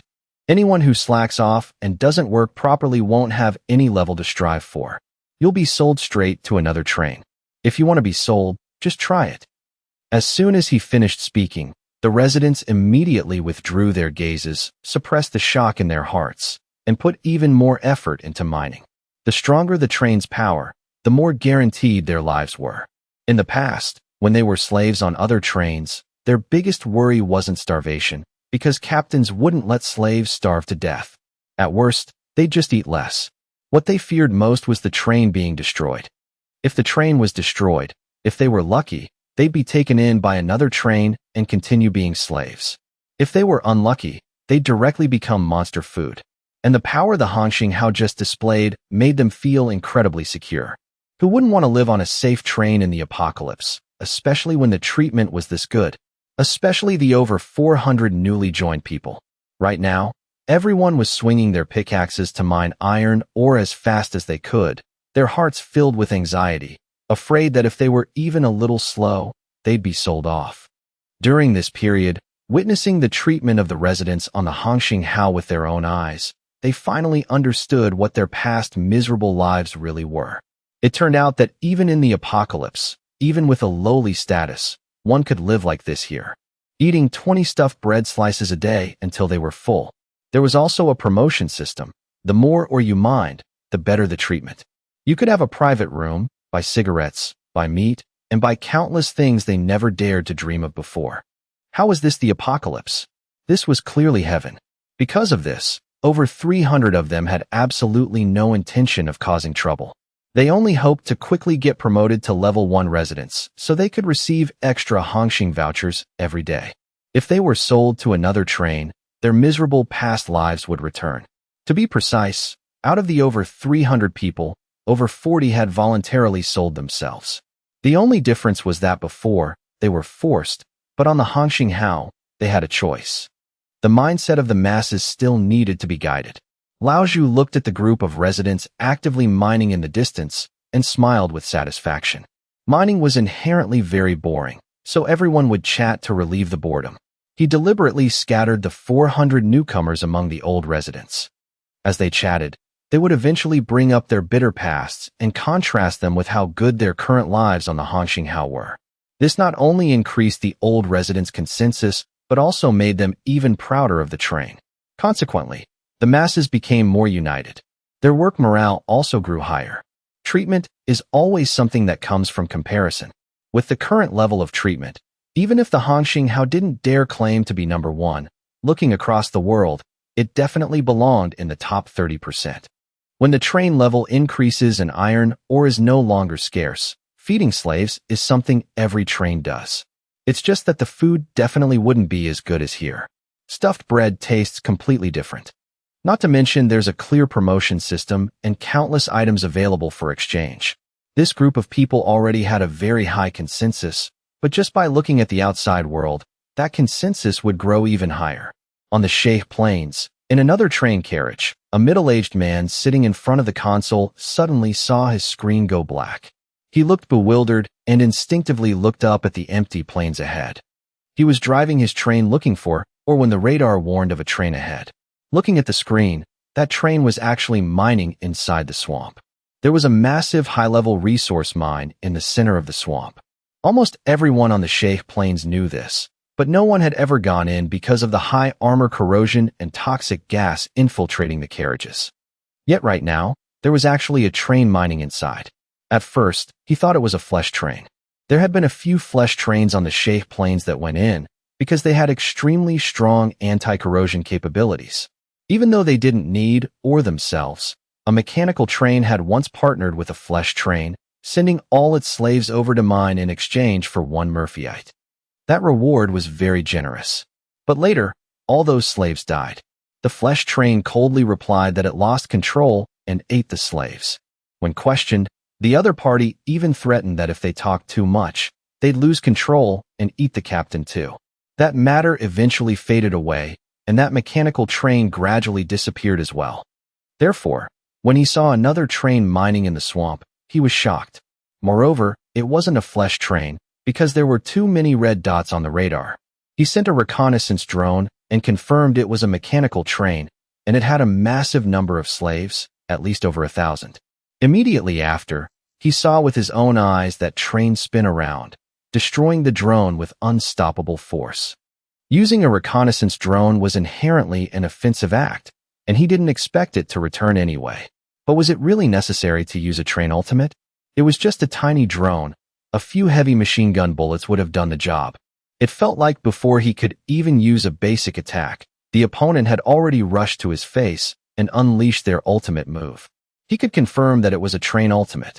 On the Sheikh Plains, those who possessed train ultimates were almost exclusively flesh trains. Currently, there were only 2 trains with B rank potential or higher. One is an A potential train, but that train in the swamp clearly isn't it. Then it can only be the recent rookie, the S potential Xingheng train. Are the strong always this hot-tempered? The man sighed helplessly. The other party was an S potential, so being a bit hot-headed was understandable. It was just that he still felt unwilling to accept it. He was only a C potential mechanical train. The class advancement quests and benefits were completely incomparable. Fortunately, he had successfully gambled once, completing the C-rank class advancement quest by transferring his conductor authority to someone else and having it transferred back within 24 hours. Right at this moment, a venomous curse echoed through the train car. A man covered in wounds, tightly chained in the corner, was trembling and glaring at the middle-aged man at the control console. His eyes were filled with hatred. You'll die a horrible death. Your kids will be born without assholes. You're dead. You won't live past tomorrow. I trusted you so much. I handed the conductor position over to you, and this is how you treat me. Do you deserve my trust? Do you deserve me? I don't. So what? The middle-aged man sitting at the console casually picked his ear. Back when I was in the white zone, I used to be the conductor of a level 3 train. I only became a slave because of an accident. Then I met you. I showed absolute loyalty, and you trusted me completely. I hid the fact that I used to be a conductor and always acted as your loyal deputy, just wanting to develop the train better. And when you chose your class advancement quest, you predictably picked the C-rank one, and you chose me. Look, the train is still developing perfectly fine under my hands. Besides, I didn't kill you. After all, wasn't your wish for the train to grow strong? So what does it matter who the conductor is? Don't you agree, Xiaohuahua? A cold, emotionless electronic AI voice quickly echoed in the car. You are absolutely correct, my conductor. I will unconditionally execute all of your commands. See, the middle-aged man at the console nodded in satisfaction. He crossed his legs, looked at the chained man in the corner, and spoke seriously. I really feel like you shouldn't resent me. I didn't kill you after all. You know, in this apocalypse, that's already a massive favor. I just want you to watch me. Watch the train thrive under my command. So what? The wounded man in the corner let out a contemptuous laugh. So you're planning to go lick the boots of that Xingheng train, hoping he'll toss you some scraps? Lick him. The middle-aged man took a full minute to light his cigar before shaking his head seriously. No, no, no. My spine is too stiff. I can't kneel. I'm going to wait for him right here. The day he leaves the swamp is the day he dies. The ores he mined, his slaves, his resources, even his women, they will all be mine. I will inherit everything and make this train even greater. Humph. The wounded man sneered, his eyes brimming with venom as he glared at the other man, enunciating every word. Then I curse you to die by his hands. I curse this train, and both you and me, to be blown to smithereens. I curse that the day he leaves the ruins will be the day you die. I curse that when you're about to die, you'll piss your pants in terror. The man at the console didn't care at all. He kept his legs crossed, playing with the cigar in his hand. He closed his eyes to enjoy the spreading aroma, then opened them with a mocking smile. You're still as naive as ever. If curses could kill, you would have been invincible long ago. The conductor ignored the wounded man. He just toyed with his cigar, looking at the dense cluster of red dots on the enemy tracking radar with a satisfied smile. He was very patient. During this time, he hadn't gone anywhere. He just waited here, like a venomous snake patiently hunting its prey. It just so happened he hadn't found any satisfactory or veins recently, so he had plenty of time to waste here. That swamp area had 3 level 2 iron veins and 2 level 2 copper veins. It was already a rare high-tier resource zone on the Sheikh Plains. He had been here for exactly 3 months and only luckily mined 1 level 3 iron vein, which brought him 1.7 million units of iron ore, enough to feast on for a while. After that, he never encountered another level 3 iron vein. Even if he did, they were already occupied by trains he didn't dare provoke. On the Sheikh Plains, level 2 iron veins were the mainstream. Level 3 veins were just rare strokes of luck. If he was truly starving, mining a level 1 vein wasn't out of the question. He had upgraded his green-quality enemy tracking radar to level 5. Its detection range reached 5,000 meters, ensuring he would always be the first to spot the enemy. Whether to fight or flee was entirely up to him. Most importantly, the man's eyes swept over the accessory info panel, a hint of a smile flashing in his eyes. Gold quality accessory, advanced nano paint, level 5. This wasn't a human train accessory, but one exclusive to gnome trains. It could shield against radar detection. He had obtained this blueprint from the gnome ruins encounter map a few days ago. After the train upgraded to level 4, a gold quality radar jammer also appeared in the crafting list. He had upgraded that to level 5 as well. The level 5 super effect of the advanced nano paint could even stack its level with other shielding accessories. In other words, with his current setup, any enemy tracking radar level 10 or below couldn't detect him. And on the Sheikh Plains, who would have a radar exceeding level 10? In another train car, I was currently looking at the 120,000 units of spider silk on the control panel and decided to continue reinforcing the spider legs accessory. This accessory was currently level 13, capable of moving freely on 90-degree vertical cliffs. In half a month, I would be challenging the Tower of Babel encounter map with the Tsanglong train. This was my first time participating in this type of map, so I was still a bit nervous. It was better to prepare more thoroughly. 120,000 units of spider silk was way too much. The spider legs were only a green quality accessory. They didn't need such a massive amount of resources at all. After consuming 38,000 units of spider silk, I directly upgraded the spider legs to level 30. Upon reaching level 30, the fixed maximum speed was 340 kilometers per hour. From a mere 50 kilometers per hour at level 1, it was now faster than the wind and fire wheels at level 30. More importantly, the spider legs could now move freely on 180-degree inverted surfaces. In other words, I could run upside down on the ceiling, completely ignoring Earth's gravity. Now I can rest easy. I looked at the accessory info with satisfaction. According to the Tsanglong train, the Tower of Babel was located at an altitude of 5,000 meters. Upgrading the spider legs a bit higher definitely increased my sense of security. I didn't plan on using the remaining 80,000 plus units of spider silk. Level 30 spider legs were enough to ignore the vast majority of terrains. I'd keep the remaining spider silk to activate the level 10 super effect, which had once saved my life at Galuan Mountain. After reaching level 30, the spider legs also gained a level 20 super effect, allowing for jumping while moving, with a maximum height of 10 meters. A very practical effect. 5 days passed in a flash. The residents on the train worked with extremely high efficiency. The 400 newcomers quickly integrated, and some were even about to be promoted to level 2 treatment. The 3 level 2 iron veins were fully mined, yielding a very impressive amount of ore. Looking at the total resources on the control panel, the train currently had 1.481 million units of iron ore, enough to start spending lavishly. Taking a deep breath, I directly consumed 95,000 iron ores to upgrade the missile silo on Car 14 to level 6. Then I continued by consuming 1.05 million iron ores to upgrade the missiles to level 6. Red quality accessories were truly resource hogs, but they were absolutely worth it. There was only one scenario that could resist physical attacks: upgrading the energy shield to level 5 and activating its corresponding super effect.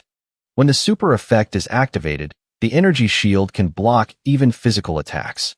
It just consumes a massive amount of energy stones. All these flashy gimmicks are such a hassle. I curled my lip. On the Sheh Plains, aside from level 6 trains, the highest defense level of other trains basically capped out at level 6. My level 6 missiles were more than enough as long as I didn't run into a level 6 train. It was just a bit of a waste to use them to bombard trains.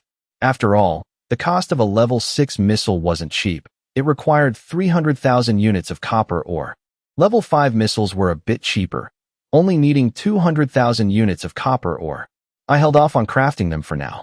I'd just craft the appropriate type when the time came. I let out a breath, looking at the group of residents working outside the train window. Next, I just had to wait for them to finish mining the remaining 2 copper veins, and we'd be set. The speed was much faster than expected. If that was the case, before heading to the Tower of Babel, I could swing by Sheh City to see if I could scrounge up some Napa cabbage or glass noodles to make a meat dish for everyone. Even if each person didn't get much meat, just smelling the scent of it was a luxury. Many people hadn't even caught a whiff of meat since the apocalypse descended. Without a drop of grease in their diets, they were all about to turn into vegetarians. Is this really okay? On the Sheh Plains, inside the Tsanglong train, the bald man frowned at his deputy conductor. In 10 days, we have to go to the Tower of Babel with the Xinhing train. You guys don't check the leaderboards, so you don't have a clear concept of that train's power. But I'll tell you straight up, the Xinhing train is an S-potential train. It's already completed the S-rank mechanical train class advancement quest. It's the very first one on the Sheh Plains. Even though it's currently only a level 4 train, its future development speed will far exceed anything you or I can imagine. Furthermore, their current strength might not be much weaker than our level 5 Tsanglong train. We should tidy up the train's overall appearance over the next few days to give them a good impression. Who knows? We might even become friends later on. Well, the deputy conductor spoke up hesitantly. Boss Dan, didn't you say it was the Xinhing train that caused your maze quest to fail? Is it really a good idea to go to the Tower of Babel together now? Why wouldn't it be?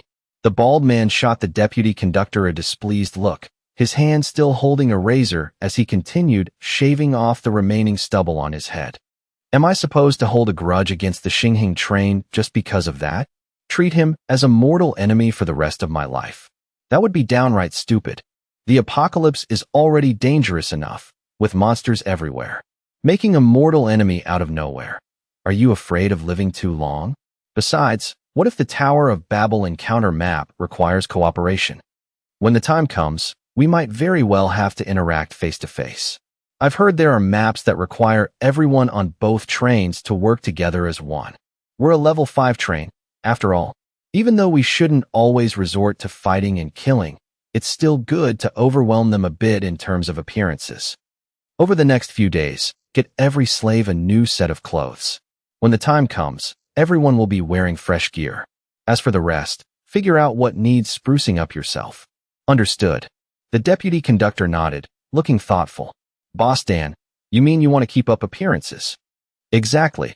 The bald man looked at his shiny, smooth head in the mirror with satisfaction. Make it look proper. I need to let that guy know that even though I lost to him once, the foundation of a veteran train is still here. Got it. I'll go arrange it right away. Very quickly, the last 2 copper veins in the desolate swamp were fully mined. The train had now stockpiled 1.05 million units of copper ore. Let's roll. I sat in the control room, looking at the resource numbers on the screen.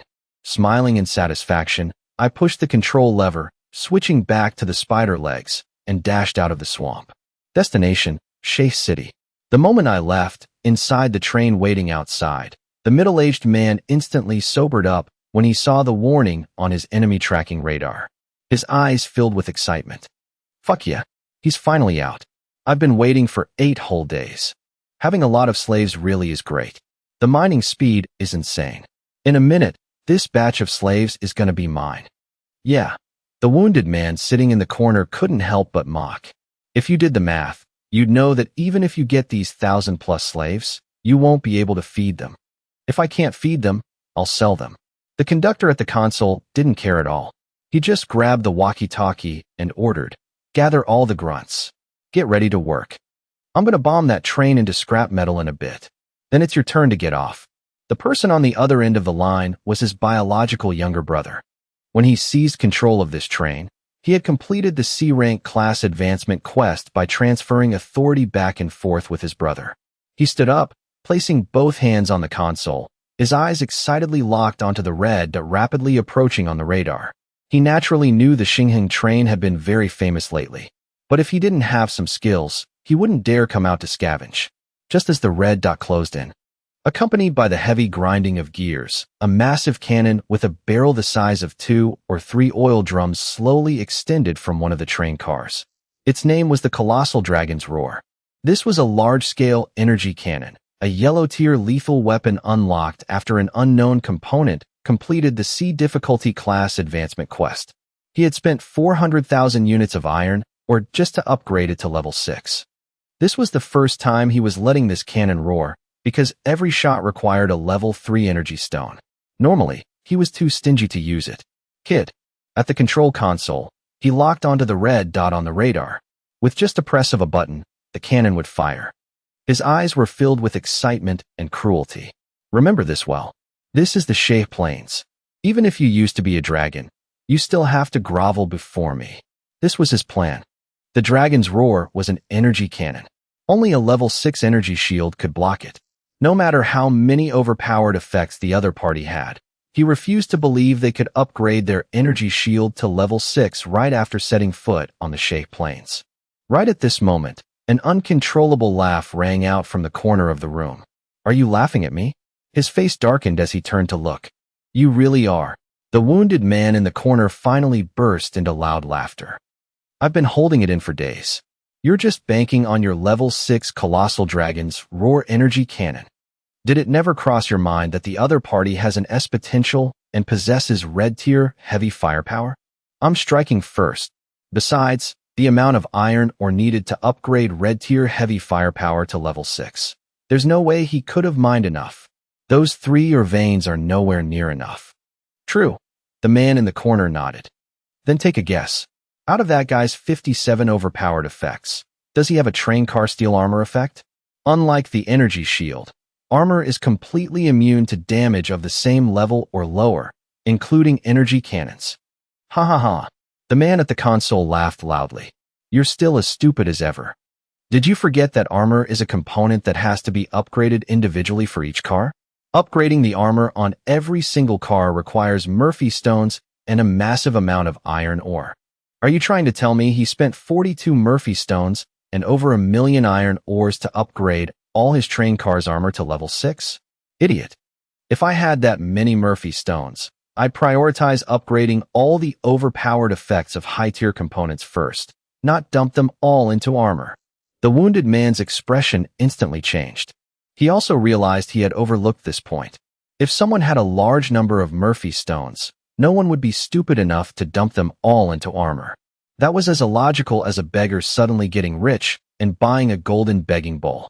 Furthermore, a fierce glint flashed in the eyes of the man at the console. He looked at the red dot on the radar and slammed the red button. Even if he had enough Murphy stones, the white zone doesn't have enough iron ore for him to mine. If he actually does, then I'll admit defeat. The next second, the train shook violently from the recoil. A sphere of light, as scorching as the sun, blasted out from the muzzle of the Colossal Dragon's Roar, hurtling straight toward the distant train. Beep, beep, beep. Inside the comet train, the control screen flashed red, and a cold AI voice rang out in the headset. "Incoming hostile fire detected. Time to impact, 2 seconds. Attack intensity, level 6. Recommendation. Handling method, ignore. The next moment, the sphere of light collided with the Xinheng train, causing its speed to drop slightly before quickly recovering. The integrity of the spider legs dropped to 33%, and the high-power magnet dropped by 2%. Repair. I sat at the control console, looking at the empty enemy tracking radar. I frowned, then directly upgraded the enemy tracking radar to level 15. Very quickly, a red dot reappeared. By now, the train had escaped the swamp and entered the plains. Without hesitation, I retracted the spider legs, switched to the wind and fire wheels, immediately turned around, and charged straight toward the red dot. At the same time, a massive swarm of mechanical nanospiders quickly poured out of the train cars, beginning to repair the exterior components. He didn't die? In the control car, the man standing at the console suddenly changed his expression. His eyes were filled with terror as he stared at the red dot charging straight at him on the screen. How is this possible? He took a direct hit from the colossal dragon's roar energy cannon and still maintained such high speed. And he's even turning back to come after me.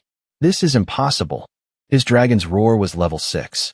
Could the other party's energy shield really have reached level 6 too? You pissed your pants. The wounded, chained man in the corner glanced at him, his eyes full of mockery. The crotch of the man standing at the console had already started changing color. Scared? This is the strongest stench of piss I've ever smelled in my life. Going to hell together isn't too bad. The man at the console took a deep breath. Countless thoughts flashed through his mind, and his gaze gradually turned gloomy. He still had one last way out. That was to retract the colossal dragon's roar back into the open-air car at top speed. Immediately after, he rushed to the radio station and sent a forced private message to the Xinheng train hurtling toward him. Brother, you've got the wrong guy. It wasn't me. Very well. I casually glanced at the private message that just popped up in the car. By now, I could already see the train fleeing frantically in the distance with my naked eye. The next moment, I pushed the control lever all the way down. Right before impact, the drill extended, beginning to spin at extreme speed. The train blades also deployed simultaneously, howling fiercely. I slammed the triangle button on the special skill console. In an instant, the train launched into the air, spinning at high speed. Bursting with terrifying velocity, it chased straight after the train desperately fleeing ahead.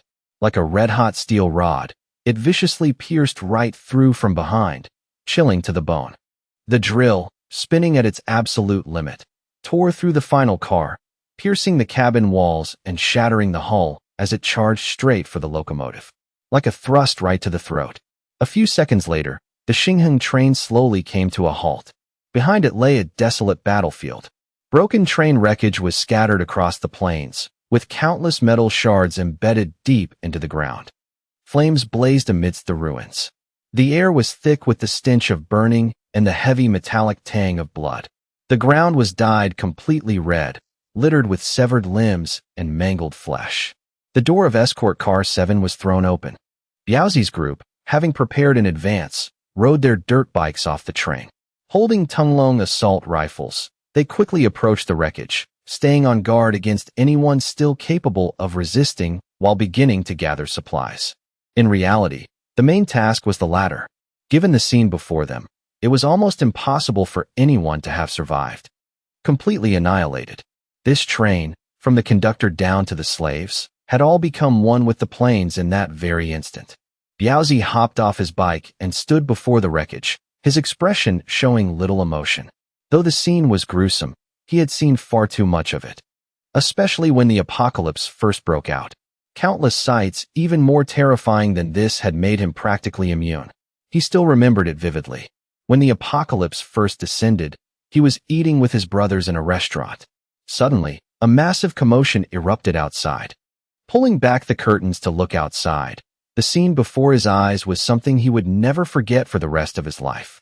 The streets were filled with abandoned cars, gridlocked in chaos. Countless people were crying, screaming, and fleeing aimlessly. At first, he just thought it was a stampede. That was until he saw people in the office buildings on both sides of the street, one by one, their eyes filled with terror, screaming in despair as they jumped from high above. So many people. Behind them were creatures covered in blood, their eyes glowing red, crawling out from the floors. Monsters. That was when he realized the apocalypse had truly arrived. Compared to the scene when the apocalypse first struck, the tragedy before him now was countless times milder. A few dozen minutes later, Biaozi's group had stuffed all the gathered supplies into the refrigerators on the back of their dirt bikes. No survivors. Everyone's dead. Whoosh. Biaozi stood next to his bike, looking at the wreckage in front of him. He flicked out a cigarette, lit it, took a deep drag, then crouched down and planted the cigarette into the ground, muttering softly, "Have a safe trip." They couldn't even find a single intact corpse. The slaves on this train didn't actually have to die. But in a war between trains, how could anyone distinguish which was a slave car and which was a firepower car? If they had been even a little slow to dodge, the one lying here could very well have been the Xinheng train. He was lucky, but those slaves weren't. If they had been on the Xinheng train, not only would they not have died, but they might have even enjoyed good treatment. It was just that, in this world, there weren't that many ifs. Let's head back. Biaozi patted Shan Miaozi's shoulder beside him, hopped on his bike, and revved the engine, riding off. Humans naturally fear death. But after the apocalypse descended, quite a few people who clearly still had a chance to survive chose suicide to escape. When fear overwhelms and there's absolutely no hope in sight, ending one's own life seems to be their final right to choose. I sat in the control car, looking at the triangle button on the special skill console. Last time I used it on the drones, I couldn't test its effectiveness at all. Now it seemed this train's special skill, Death Spiral, was far more powerful than I thought. The main reason was that my drill, blades, and armor were all at a very high level, making the train practically unstoppable, easily piercing through the enemy's armor and energy shields. It was just that the energy consumption was no small amount either. The level 2 energy stone I had just crafted using 5,000 units of iron or was completely drained. I crafted another new one and shoved it into the generator to keep the train running. The cooldown time for the train's special skill was 48 hours. Right now, the triangle button had gone dark. Only when it lit up again could I use it once more. Even so, this special skill would remain my primary method of attack for a long time. Compared to other methods, it consumed less. Aside from the cooldown time, it had almost no restrictions. As for the 5,000 units of iron ore, compared to other firepower components, it was just a drop in the bucket. Thus, the drill and train blades still needed to be upgraded even higher. The power then would be even more terrifying. The energy shield of that train just now was only level 5, and it was completely destroyed with almost no resistance.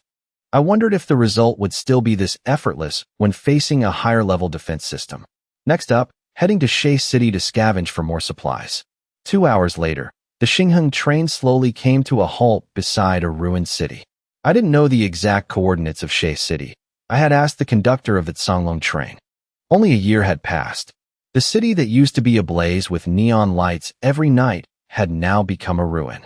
Abandoned cars were everywhere, weeds grew rampant, and there were no signs of life whatsoever. I switched to the spider legs, slowly steering the train over the obstacles and deep into the inner city. The goal this time was daily necessities, things the radar couldn't detect and could only be found through manual searching. Half an hour later, the Xinheng train stopped on the rooftop of a hospital.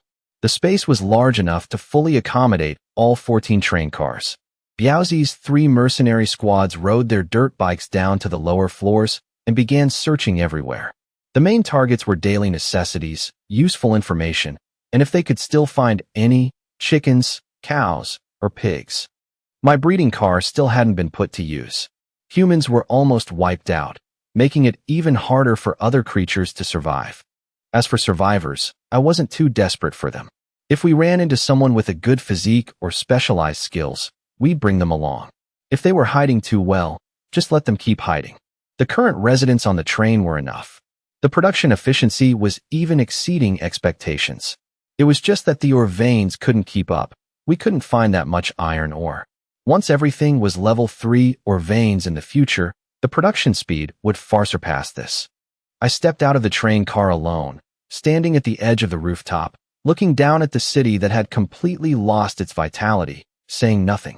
This city once represented the pinnacle of human civilization. Now, all that remained was the pungent stench of decay in the air. It's beautiful. Xiao AI had appeared beside me at some point. Her mechanical voice echoed from her amplifier. I frowned slightly. Huh.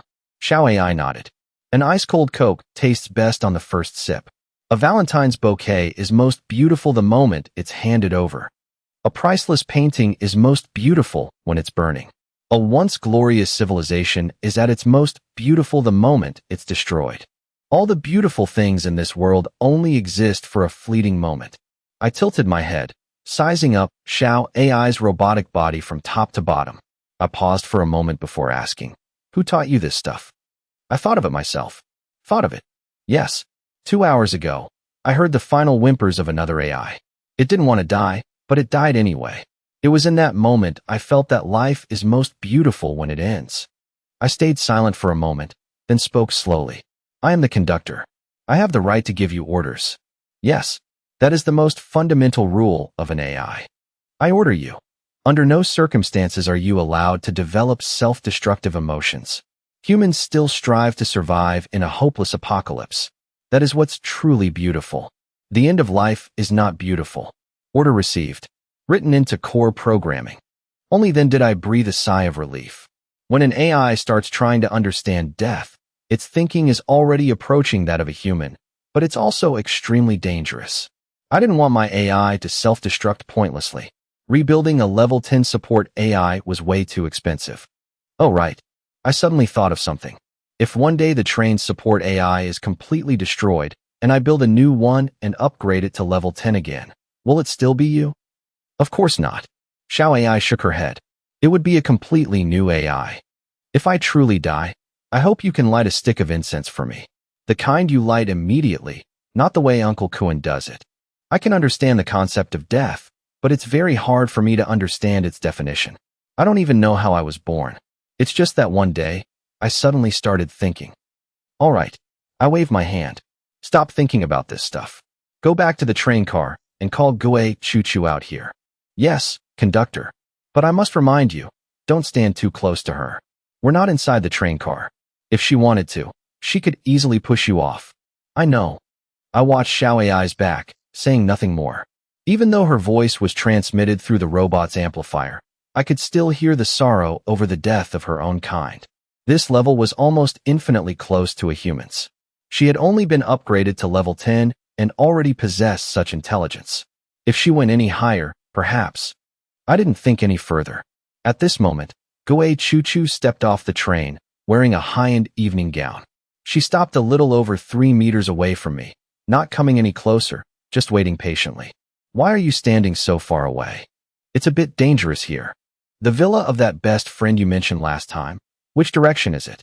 Gue Choo-Choo looked around, recalling her memories of this city, then pointed west. In that direction. In a villa downtown, there's a safe room. I remember it was stocked with enough food and water.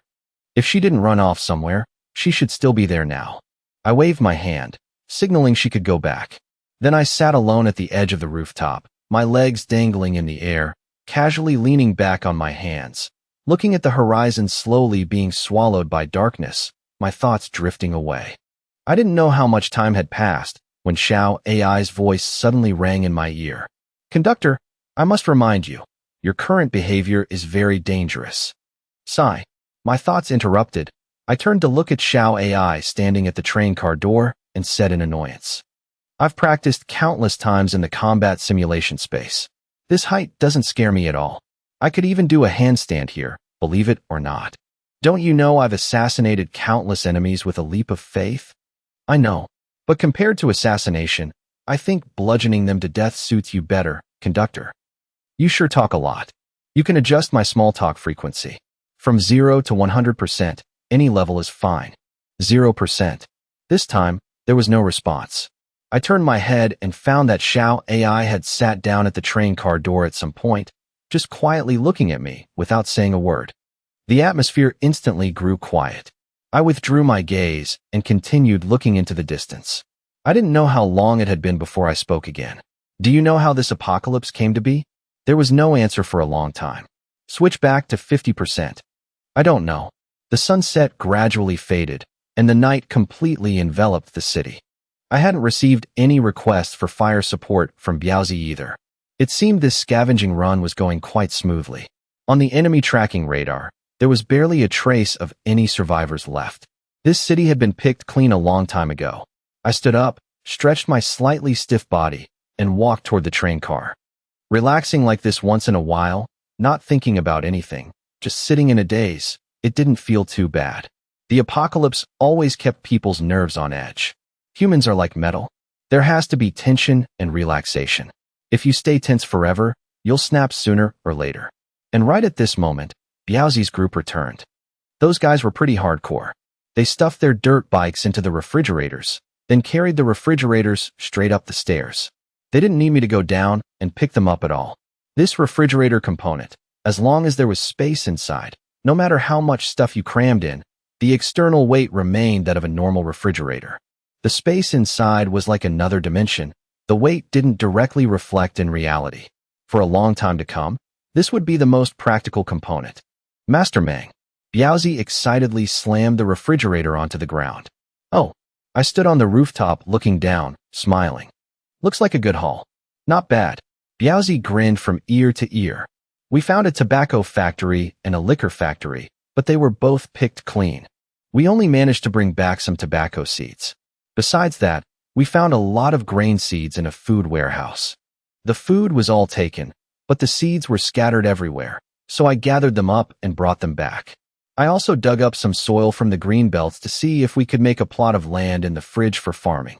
Other than that, we brought back all sorts of daily necessities, like tables, chairs, a projector, movie discs, playing cards, and other random stuff. Most importantly, we brought this back. The refrigerator door was opened, and faint whimpers echoed from inside. It turned out to be a herd of livestock. There were chickens, pigs, and even 2 cows. 20 animals in total, quite a rich variety. Well done. I burst out laughing. The breeding car finally has a use. This is the first generation. As long as we raise them steadily, the ecosystem inside the train will only get richer. Where did you get these? Shea City has been ransacked plenty of times. How were there any left? The livestock were emaciated, practically just skin and bones. But in the apocalypse, even just bones could be used to make soup. Other trains definitely wouldn't have passed these up. I'm not too sure about that either. Biaozi scratched his head. Found them inside a can. That iron can was jammed straight into the ground. The livestock were hiding inside. It looked like a giant amoxicillin capsule. I brought the can back too. Biaozi ducked into the fridge and quickly pushed out an iron can with a cracked bottom. It was pitch black all over and really did look like a giant amoxicillin capsule. Biaozi, crawl inside and test it. Got it. I narrowed my eyes slightly. The information transmitted from the scepter showed that the moment Biaozi crawled into the iron can, the enemy tracking radar immediately lost track of him. A level 15 radar couldn't detect it. This can had an extremely high radar shielding capability. It didn't seem like a normal special item, but more like. I stayed silent for a moment, then said, "Bring the stuff into the train. I'll craft a dedicated breeding car in a bit. Put a few refrigerators in there. Find someone to be in charge of feeding the poultry and germinating the seeds. Let's see if we can grow anything." Understood. A hypothesis gradually formed in my mind. This iron can was very likely the key that unleashed the apocalypse. Its high-level radar shielding allowed it to enter the atmosphere undetected, land successfully, and then unleash the disaster. If that was true, there definitely wasn't just one can like this. The livestock hiding inside probably wasn't to avoid trains, but to avoid monsters. This also meant that monsters didn't dare approach this iron can. The vague puzzle pieces were gradually becoming clearer. I looked up at the starry sky. Even though I could no longer see the countdown timer, no matter what caused this apocalypse, I still had to survive. Tonight was incredibly lively. All the residents had changed into clean clothes and were sitting in groups on the hospital rooftop. Their eyes kept darting toward the steaming, boiling pot in the distance, their throats constantly swallowing saliva. Tonight, I had ordered a pot of pork stewed with napa cabbage and glass noodles to be cooked for everyone. Since the apocalypse began, how long had it been since anyone smelled meat? Just the aroma wafting up while it cooked was enough to make people tremble. Just throw in whatever we have. Lao Zhu sighed. Couldn't find any napa cabbage. We only have carrots, potatoes, and glass noodles. Put in a lot of glass noodles so we can eat our fill. Everyone only gets a few pieces of meat. It's mostly noodles. I don't know where Biaozi dug up half a fridge full of glass noodles. He's really something. Remember, save the best pieces for Master Mang. Got it. It was a meal for 1,000 people. The train didn't have a pot that big, but the living had to make do. I directly crafted a normal train car, upgraded its armor to level 3, and used a third of the car as a pot. Poured in water, added vegetables, meat, and spices, whatever we had. The heat source wasn't an issue either. The 2 nitrous thrusters at the rear of the train continuously blasted blue flames directly at the car. This was also why the armor had to be upgraded to level 3. Otherwise, it would have burned through long ago. Just like that, a massive, bizarrely shaped stove, brimming with a wasteland vibe, was officially completed. Over a dozen women stood nearby, using fragments of train blades as knives, swiftly cutting meat and washing vegetables. A man who claimed to be a former 5-star hotel executive chef, found among the residents, was currently being assisted by 2 or 3 burly guys. Holding a ridiculously long, giant ladle, he continuously stirred the contents of the train car. This ladle was also cobbled together from table legs. Lao Zhu looked at the scene and suddenly burst out laughing, his eyes carrying a mix of haziness and deep emotion. Since following Master Mang, he hadn't gone hungry for a very long time. Every day, he could eat his fill of steamed buns, and he could even choose between 2 fillings, meat sauce or spicy sauce. But at the end of the day, that was mass-produced food. To put it bluntly, it was fast food. What kind of flavor could you expect from something made out of iron, or? It had been a very long time since he felt this kind of human warmth. In that hazy moment, he even felt like he wasn't in the apocalypse, but still living in civilized society. How wonderful. If the Xinheng train could continue developing like this, it would be so wonderful. Finally, 2 hours later, the half-train car was billowing with scorching steam.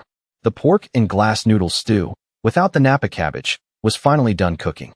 The pig that had been frozen in the fridge last time was chopped up and thrown entirely in. Then, the food distribution began. Tonight, everyone got to eat their fill of steamed buns.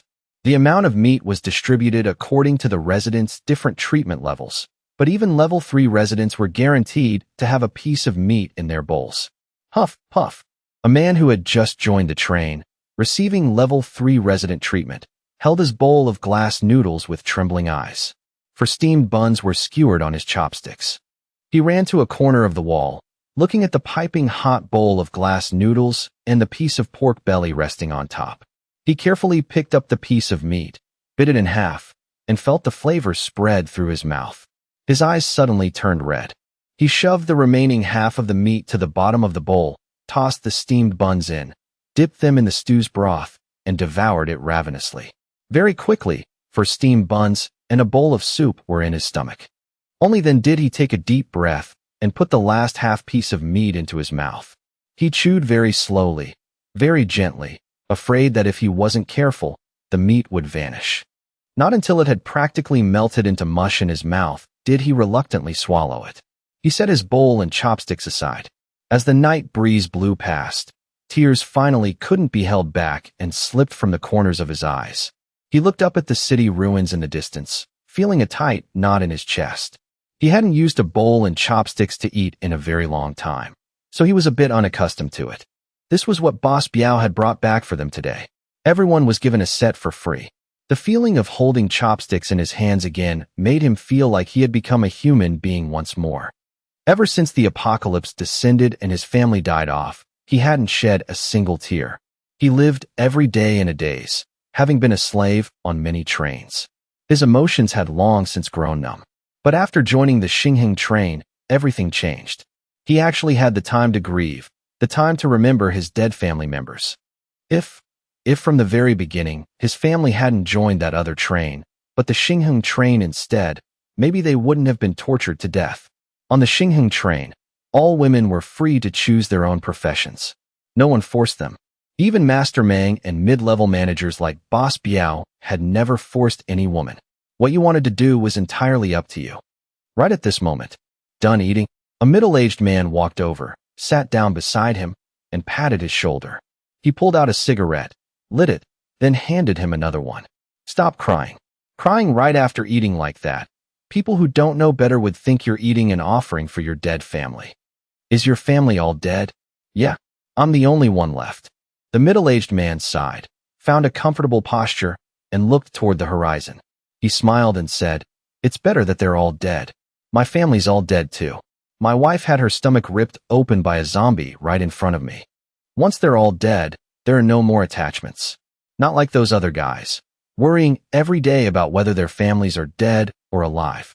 That feeling is agonizing. I've been on a lot of trains.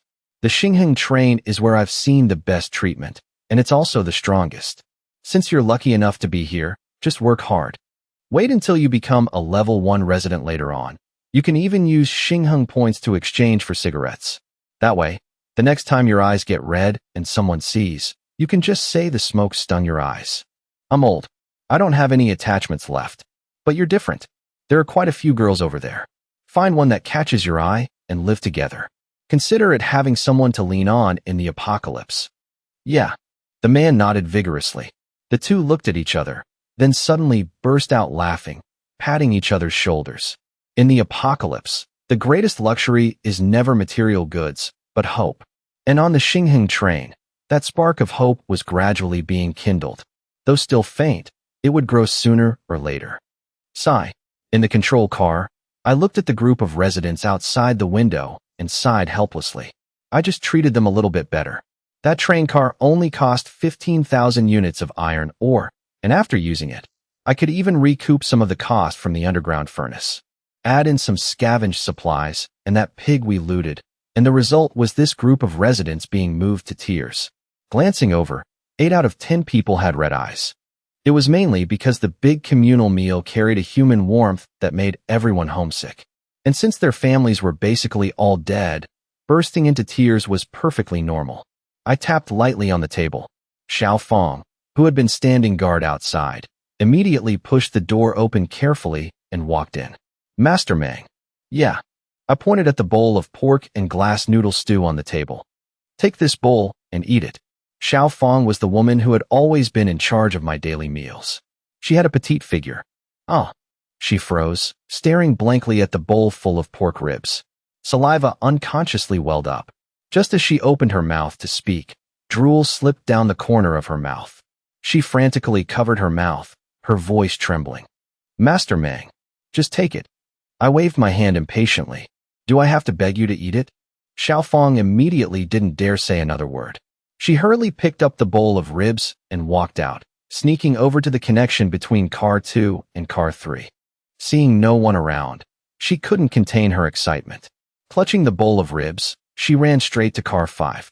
Seeing Gue Choo Choo sitting by the window, she called out excitedly, "Sister Choo Choo! Sister Choo Choo! Look at this! Look what it is! Master Mang rewarded me with this. It's all big pork ribs. Hurry, hurry, let's eat it together.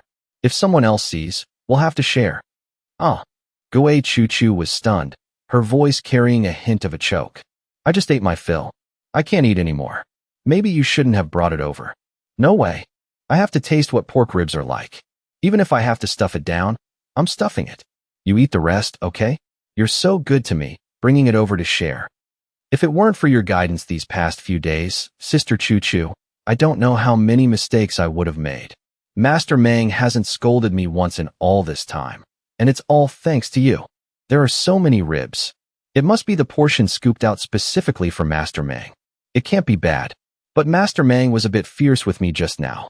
I reflexively declined a little, and then Master Mang snapped at me. "That's a given. Do you expect him to repeat himself over such a small thing?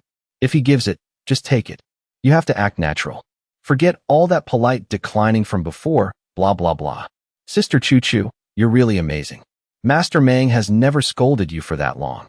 Boss Biao, the deputy conductor, they've all been scolded. Even that robot got scolded. You're the only one who hasn't. TCH. I just don't give him the chance to scold me." In the control car, I sighed softly, picking up 2 piping hot meat buns from the table to eat. I had tried a piece of the pork ribs. To be honest, in that moment, I began to suspect that this world's civilization had probably never developed a culinary tech tree. The gamey stench shot straight up my nose. Even though it did have that human warmth, that was all it had. If it were back when I first crossed over and was starving to death, I definitely would have devoured it in 2 bites. But now that I hadn't been hungry for a long time, after tasting a few bites, I just couldn't swallow it. Humans really do change fast. I've only had a few days of good living, and my mouth is already getting picky. I looked over at the nitrous jet thrusters on the 3D control screen and chuckled. This was a green quality accessory. I had spent 25,000 units of iron or to upgrade it to level 10. After the upgrade, the acceleration boost jumped from 30 kilometers per hour to 120 kilometers per hour. When combined with the wind and fire wheels, the train's current maximum speed could reach 462 kilometers per hour. The base speed of a level 4 train was 160. I had done the math. Even if I upgraded the special bunny cloud wheels to level 10, plus the nitrous jet thrusters, it still wouldn't reach 650 kilometers per hour. It completely failed to meet the takeoff requirements. If I wanted to fly, I absolutely had to hit this threshold when equipping the bunny cloud wheels. The acceleration effect of the bunny cloud wheels wasn't even as good as the wind and fire wheels. Its only advantage was that it could fly. To meet the requirement, I still needed other acceleration accessories, or I'd have to keep upgrading the nitrous jet thrusters by several dozen levels. After reaching level 10, the nitrous jet thrusters gained 2 super effects. The level 5 effect halved energy consumption. The level 10 effect was merge into one, causing speed to skyrocket. The generator and energy stone in the locomotive had been replaced with a level 2 energy stone. Using the nitrous jet thrusters to cook all night tonight only consumed about 1% of the level 2 stone's energy.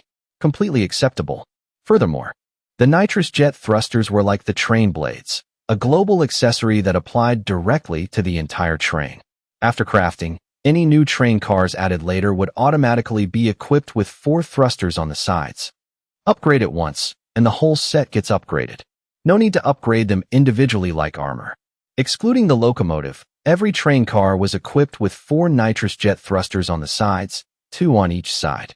The level 10 super effect of this accessory was that in an emergency, all the exterior nitrous jet thrusters on the cars could instantly merge into one, transforming into 2 colossal nitrous jet thrusters piercing through both sides of the hull, generating massive thrust and faster acceleration. The specific effectiveness depended on the amount of energy stone consumed. Overall, this accessory was quite useful. I smiled, glancing at the other accessories displayed on the train's control panel. Aside from the special skill console and the train ticket, which had already been upgraded, the other accessories unlocked after the train reached level 4 had only been crafted but not upgraded. The Hellfire Gatling gun wasn't needed for the time being.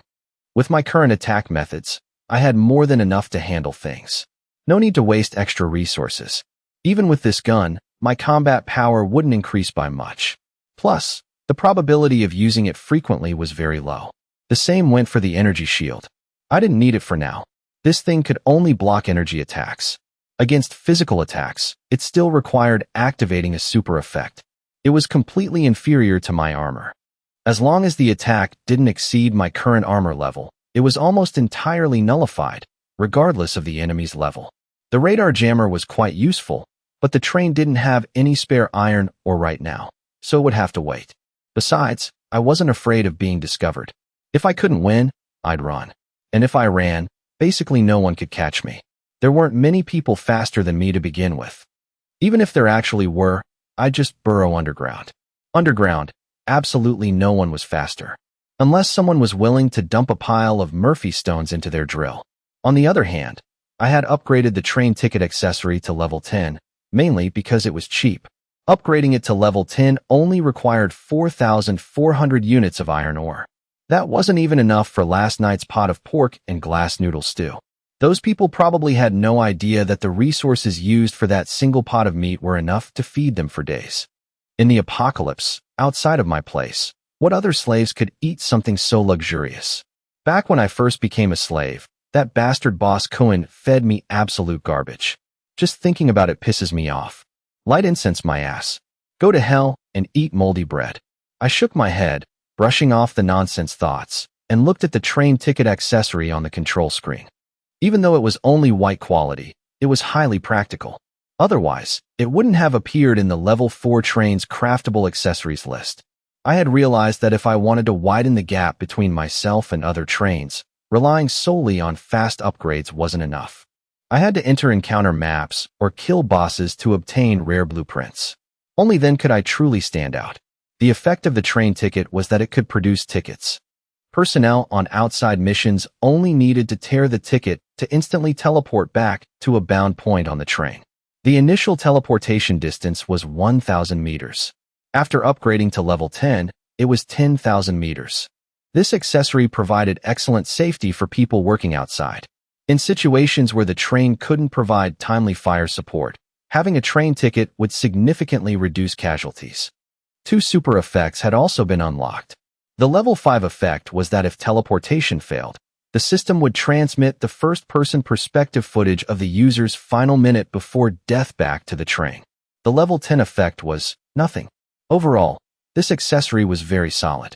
It was just a pity that the level 10 effect was blank. I had thought that if I upgraded it high enough, maybe to level 20 or 50, could it achieve a resurrection-like effect?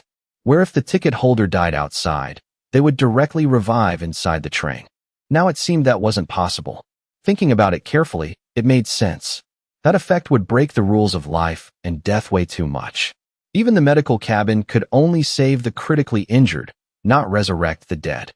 With the train ticket, I could even go out and operate on my own a bit, as long as I didn't leave the 10,000-meter radius centered around the train. If I ran into danger, I'd use the Hell's Eye to remote control the train. If that didn't work, I'd just tear the ticket and return. Very solid. Very quickly, the night passed.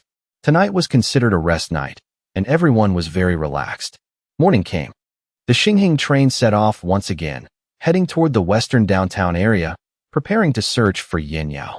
For the Xinhing train, finding a survivor was a very simple matter, especially when we already had a sketch of her appearance. The enemy tracking radar could clearly mark living creatures in the vicinity. Along the way, the radar barely showed any survivors. They had probably been swept clean by other trains, or had already ended up in the bellies of monsters. Finally, the Xinheng train slowly entered a park. In the corner of the park, there were about 13 detached villas scattered around. Quite a few people. I looked at the enemy tracking radar. 7 of the villas showed red dots underground. These rich folks really all loved building their own safe rooms. In one villa, the number of people inside reached over 30. I immediately called Gue Chu Chu over the walkie-talkie. See which of these 2 is the Yin Yao you mentioned. Out of the 7 villas, only 2 had a single red dot each. According to Gue Chu Chu, Yin Yao should be one of these 2 red dots. Neither of them. Gue Chu Chu shook her head, quickly swiping through the live feeds around each red dot on the screen. Finally, she stopped at one villa. Master Mang, this is Yin Yao. But the woman next to her, I don't recognize. I nodded, looking toward the villa with 2 red dots. I didn't say anything more, just steered the train into the villa area and slowly came to a halt. Biaozi and the others received their orders and jumped off. With vigilant expressions, they spread out in 3-man formations. Each carrying a Tunglong assault rifle on their shoulder, they quickly closed in on the villa ahead in a fan formation. Even though the AI indicated there was no danger ahead, you could never be too careful. Careful. Biaozi's nerves tensed. He kicked open the ajar front door and looked inside the cobweb-covered villa. There were only a few faint footprints on the floor, indicating no one had been here in a long time. The first sight that caught his eye was the living room, over 10 meters high. Beneath the once exquisite chandelier on the ceiling, a dried corpse swayed gently in the wind. Fuck. Biaozi's expression shifted slightly, unable to hold back a muttered curse. Getting a scare first thing in the morning. It's already the apocalypse. If you want to kill yourself, couldn't you pick a cleaner way? Weren't you afraid of getting eaten by monsters before you even managed to hang yourself? The corpse's legs were completely gone. The wounds were dried, stiff, and pale. Splattered across the floor below were dried, brownish-red bloodstains. The legs had probably been gnawed clean by monsters jumping up, unable to reach the rest. One thing was certain. These monsters would eat human corpses clean. This meant that although the apocalypse was tragic, at least no plagues had broken out. If they didn't eat the corpses, having piles of dead bodies in the middle of summer during an apocalypse would double the difficulty of survival. Biaozi withdrew his gaze. It was a middle-aged man. Quite a pity. He had a fat, round belly. The monsters only ate up to his legs and didn't touch his stomach, and the stomach was the meatiest part. Even though the corpse was shriveled dry, you could still vaguely see the amount of fat he used to have. The villa only had footprints on the ground floor. The stairs to the second floor were completely bare.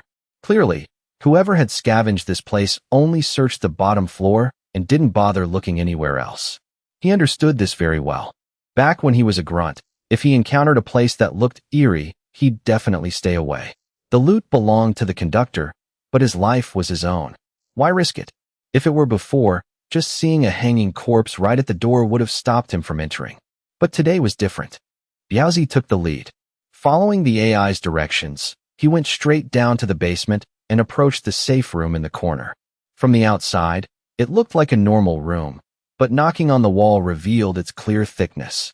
A lot of steel was used inside. He tried pressing the door handle, then smashed the lock hard with the butt of his rifle. A fake door. The real door was the security door behind it. Biaozi frowned. Just as he was about to speak, he noticed a swarm of pitch-black mechanical nanospiders had crawled into the basement at some point, slipping through the cracks of the security door. A few seconds later, accompanied by a crisp click, the security door slowly opened from the inside. He immediately pushed the door open and saw two women huddled in the corner, their entire bodies trembling, their faces pale. Biaozi spoke in a deep voice. "Goei Chu-Chu, both of these people belong to Master Mang." Right at that moment, Meijia, Shan Miaozi, standing behind Biaozi, suddenly called out, his voice trembling with excitement. "You, why are you here? I searched for you for ages in Taiping City." "Hold on." Biaozi stopped him, looking at the two skinny women in the corner, frowning. "This woman is your ex-girlfriend?" "Yes." Shan Miaozi nodded repeatedly. "It's her. It's really her." Shan Miaozi, the woman hiding in the corner, heard the familiar voice. After confirming she wasn't seeing things, her eyes instantly turned red. She tossed aside the dagger hidden on her and rushed straight over. "I didn't expect to see you again before I died." All right. Biaozi sighed softly, cutting them off. "We're on a mission outside. Keep it together. Whatever you have to say, save it for when we're back on the train." "Yes." Shan Miaozi took a deep breath, suppressing his emotions, and pulled the woman to his side. "Can you still walk?" Biaozi looked at the pile of fast food wrappers in the safe room, then at the woman trembling as she stood up. There was still plenty of food in the room and enough water. Holding out for another 2 or 3 months wouldn't have been a problem. They could bring it all back to the train later. "I can walk." The tall woman stood up, looking at the tactical gear on Biaozi, and took a deep breath. "My father is the director of the Special Task Force in Shay City. Did he send you to save me? Have all those monsters been wiped out?" Biaozi curled his lip. "Special Task Force? If your dad was a dedicated official, his death anniversary is probably coming up soon. If he was a cowardly official, he might still be alive." He paused for a moment. "Master Mang told me to come. Follow me." He didn't want to say too much. It was still unclear what status this woman would have once she boarded the train. Less talk meant fewer mistakes. Besides, looking at her state, she clearly hadn't realized that the apocalypse had fully erupted. Her memories were still stuck in the early stages. That kind of mindset wasn't easy to adjust in a short time. In the control car, I looked at Xiao AI in slight surprise. "There's a way to use them like this? Why haven't we used it before?"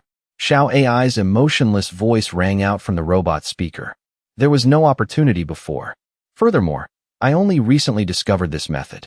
I can multi-thread control the mechanical nanospiders to perform more delicate operations, not just repair accessories. However, I can only pick relatively simple locks. Locks that are too complex won't work, unless you find materials for me to learn from. This is already the current limit of my processing power. While controlling this swarm of spiders, I cannot control other accessories." "Very good." I nodded, looking at the enemy tracking radar. During the time I was stopped, a few people had secretly observed from a distance, but no one spoke up. Clearly, they didn't want to leave, at least until their food ran out. A safe room felt more secure than other trains. Of course, that didn't include my train. I looked at the Doomsday marriage certificate in the drawer and chuckled. An unexpected harvest. Shan Miaozi's girlfriend had somehow run all the way from Taiping City to this distant safe room. Another 100 legacy points. I didn't need to use this for now, But legacy points and reputation points were things you couldn't earn fast enough when you actually needed them. It was better to stockpile them in advance. This time, I could get a total of 200 points. Right at that moment, the train's radio received a message from the conductor of the Tsanglong train. Change of plans. The Tower of Babel encounter map will open tomorrow. The train elevator will descend from above. Even without a means to climb 90-degree cliffs, you can still go up. This is a competitive encounter map. Level 6 trains are not allowed to enter. Let's meet tomorrow morning at coordinates 391, 8192. I looked at the string of messages, my face expressionless. This guy was definitely doing this on purpose. Just wait. Who says I can't fly? I already have the bunny cloud. I just need to find another acceleration accessory, and I'll be able to fly. When the time comes, I'll set my coordinates higher than his. It's fine. I've never interacted directly with other trains before. I can't just keep my doors closed and craft by myself forever. I'll go check it out tomorrow. Who knows, I might learn something useful. The supplies were gathered.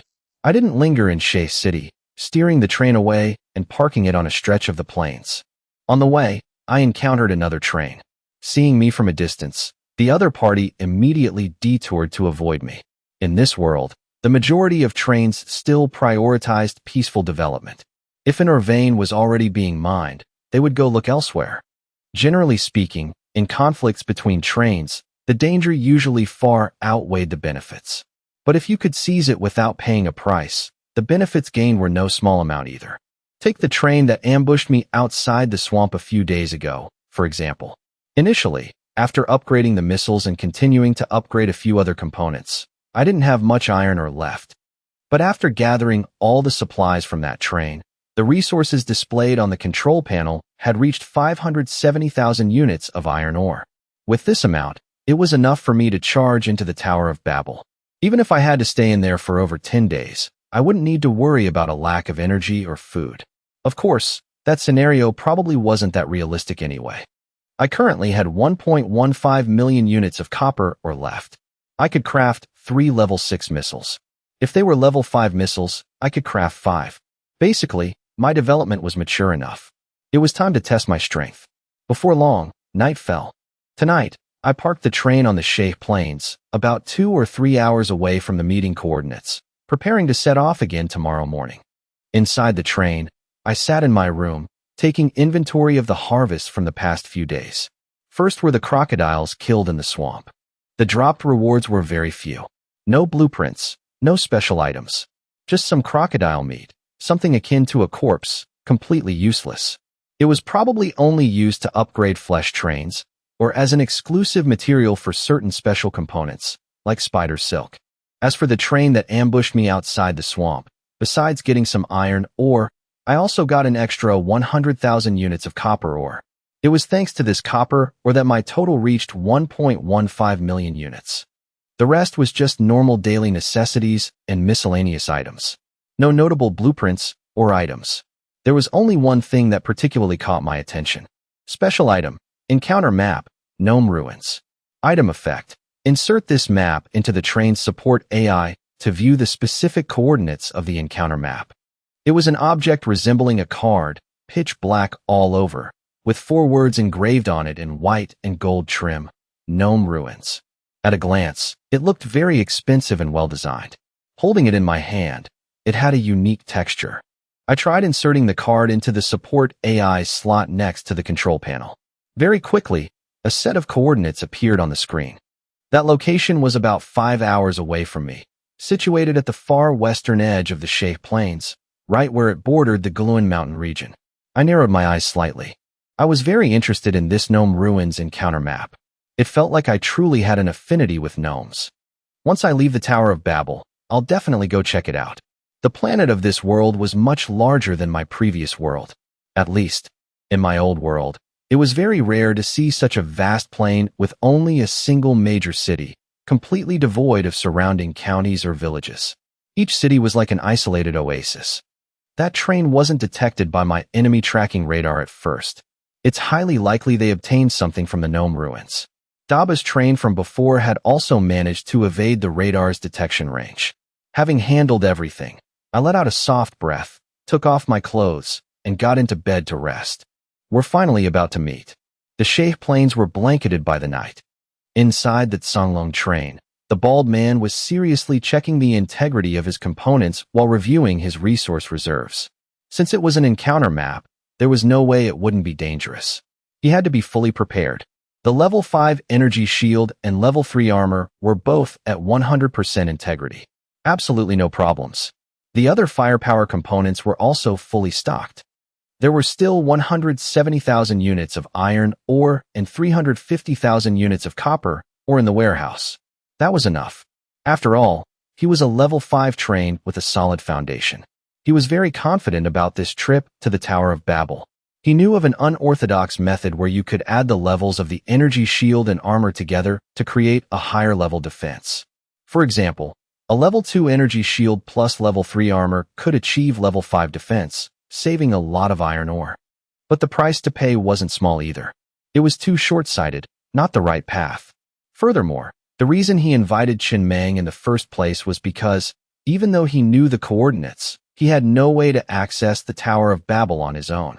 Tomorrow, the map would officially open, and the train elevator would descend from above to pick up the trains. At that point, he actually wouldn't need Chen Mang anymore. But he still sent the message, partly to show goodwill, and partly because he wanted to build a relationship. An S-potential train that possessed a whopping 68 super effects. He absolutely had to get on their good side. The bald man looked at the super effect leaderboard, where the Xinheng train had increased to 68, and sighed helplessly. This guy, where the hell is he getting so many super effects? The Xinheng train had been on the Shay plains for a while now. On the radio, no one had ever dared to speak disrespectfully to the Xinheng train. Even though it was currently only a level 4 train, no one wanted to provoke such a monster. It was truly absurd. There was another reason. He wanted to secretly exact a bit of revenge. Building a relationship was one thing, but the grudge of his mental breakdown in that S-rank maze that day still had to be repaid. At the very least, he had to let the other party know that he wasn't weak. It was just that the other party was too strong. Inside the Xinheng train, Biaozi looked at Shan Miaozi and his girlfriend, who were practically glued to each other, a hint of envy flashing in his eyes. Shan Miaozi, your luck is seriously good. It's the apocalypse, and you still managed to reunite with a loved one. Shan Miaozi's girlfriend wasn't a stunning beauty. She had a few light freckles on her face, but those freckles didn't detract from her looks. Instead, they gave her a refined, girl-next-door vibe. Among ordinary people, she'd be a solid 6 or 7 out of 10. In the apocalypse, there were no cosmetics. With just a little light makeup, she could easily be a 7 or 8. Shan Miaozi hugged his girlfriend tightly, grinning. Boss Biao, I've already told her about the rules of the Xinheng train. From now on, she'll go mining with everyone else. The two of us will earn Xinheng points together and try to buy our own private room on the train as soon as possible. No need to rush. Biaozi shook his head. You've been apart for so long. It's hard to say how much of those feelings are left. If you can smoothly get a doomsday marriage certificate from Master Mang tomorrow, everything will be easy to discuss. You might even get level 1 resident treatment. If not, then you'll probably have to start from scratch. Did you ask her why she left without saying goodbye before the apocalypse? I asked. A flash of sorrow crossed Shan Miaozi's eyes, but he still forced a smile. Just like conductor Zhang guessed. Before the apocalypse, she was diagnosed with ALS. A terminal illness. Practically incurable. Even talking is a bit difficult for her now. She doesn't have many years left to live. But in the apocalypse, living a few extra years is already a profit. Later on, if she can't mine, I'll provide for her. I'll use my Xinheng points to buy food for her. Don't worry, Boss Biao. She won't waste the train's resources for nothing. ALS, huh? Biaozi frowned, looking at the woman in Shan Miaozi's arms. Her body did indeed seem a bit stiff. This disease couldn't be cured. This woman was very resilient. If it were him, getting this disease on top of the apocalypse, he probably would have killed himself long ago. How did you end up in Yan Yao's safe room? Boss Biao. The woman's voice was hoarse. I'm not too sure either. At the time, I was in a village in Taiping City. Monsters were killing people everywhere. I just felt myself pass out, and when I woke up, I was already in Sister Yan Yao's safe room. Yeah, all right. Biaozi nodded. Tonight, you just sleep with Shan Miaozi. We'll figure out the rest tomorrow when Master Mang wakes up. He looked at Shan Miaozi with a serious gaze. She's been in a safe room this whole time. She doesn't understand the outside world. Shan Miaozi, you absolutely must explain things clearly to her. A lot of the rules from peacetime no longer apply. The apocalypse has the rules of the apocalypse. The Xinheng train has the rules of the Xinheng train. If she breaks them, she absolutely has to die. Got it. Brother Bill, Lynx replied, tightly gripping the hand of the woman beside him, as if afraid she would disappear again. In female talent carriage number 5, Yin Yao looked at Gui Chu Chu with an ugly expression.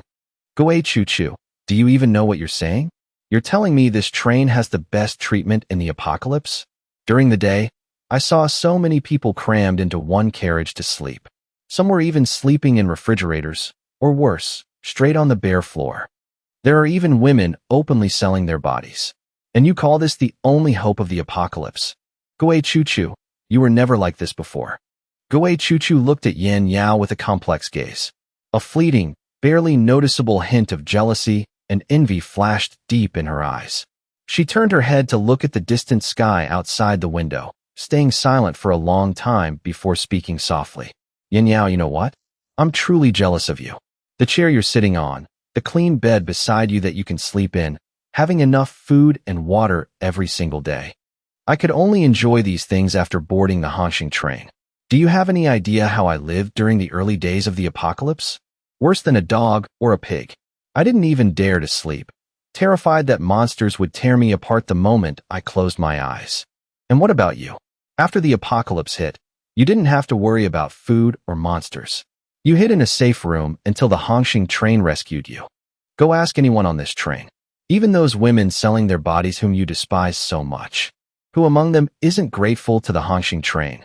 Before encountering this train, selling their bodies wasn't even an option. The Hanxing train gave them the right to do so. If you think those carriages are cramped, I really hope you get the chance to see other trains. It's truly unfair, you know? You haven't suffered even a fraction of the hardships I've been through. Yet you lack none of the benefits I enjoy. It was the same before the apocalypse. You relied on your government official father, and every time you ran into trouble, I was the one smiling and helping you fix it. After the apocalypse, you're still exactly the same. Even later on, Master Mang will favor you even more, simply because you're still a virgin. But you don't even realize it. You even take it all for granted. Yin Yao shook her head, her face pale, but her eyes incredibly resolute. Gui Chu Chu, I'm not being stubborn. Perhaps in this apocalypse, the treatment on the Hanxing train really isn't bad. But I am still a lady of proper upbringing. I cannot accept using my body to serve Master Mang. I'd rather go mine oars. Gui Chu Chu fell silent for a long time before asking softly, have you made up your mind? I have. Of course you can. Gui Chu Chu nodded. The Hanxing train gives everyone plenty of room to choose. She took a walkie-talkie from under the side table, her voice very light. Chief Zhang, please send someone to escort Yin Yao to the rear carriage. She has chosen to go mining. What are you doing? Yin Yao's expression changed slightly. There are so many empty beds here. Can't I just sleep here tonight? Gui Chu Chu shook her head and chuckled.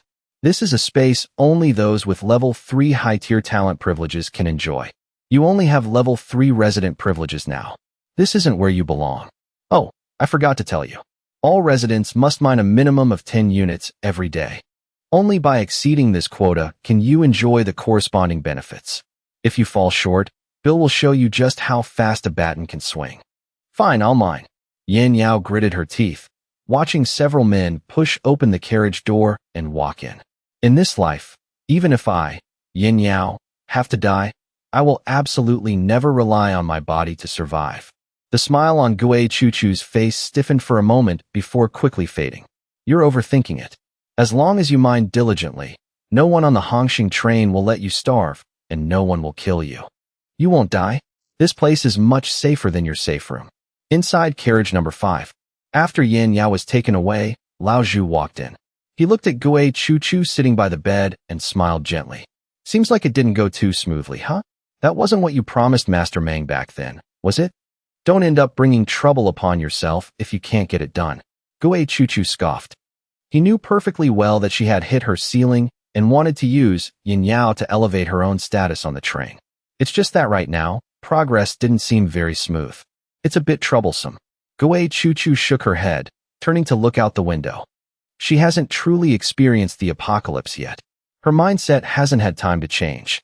Give her a little more time, and she'll naturally understand. Lao Zhu nodded. As long as you know your limits. Don't blow things out of proportion.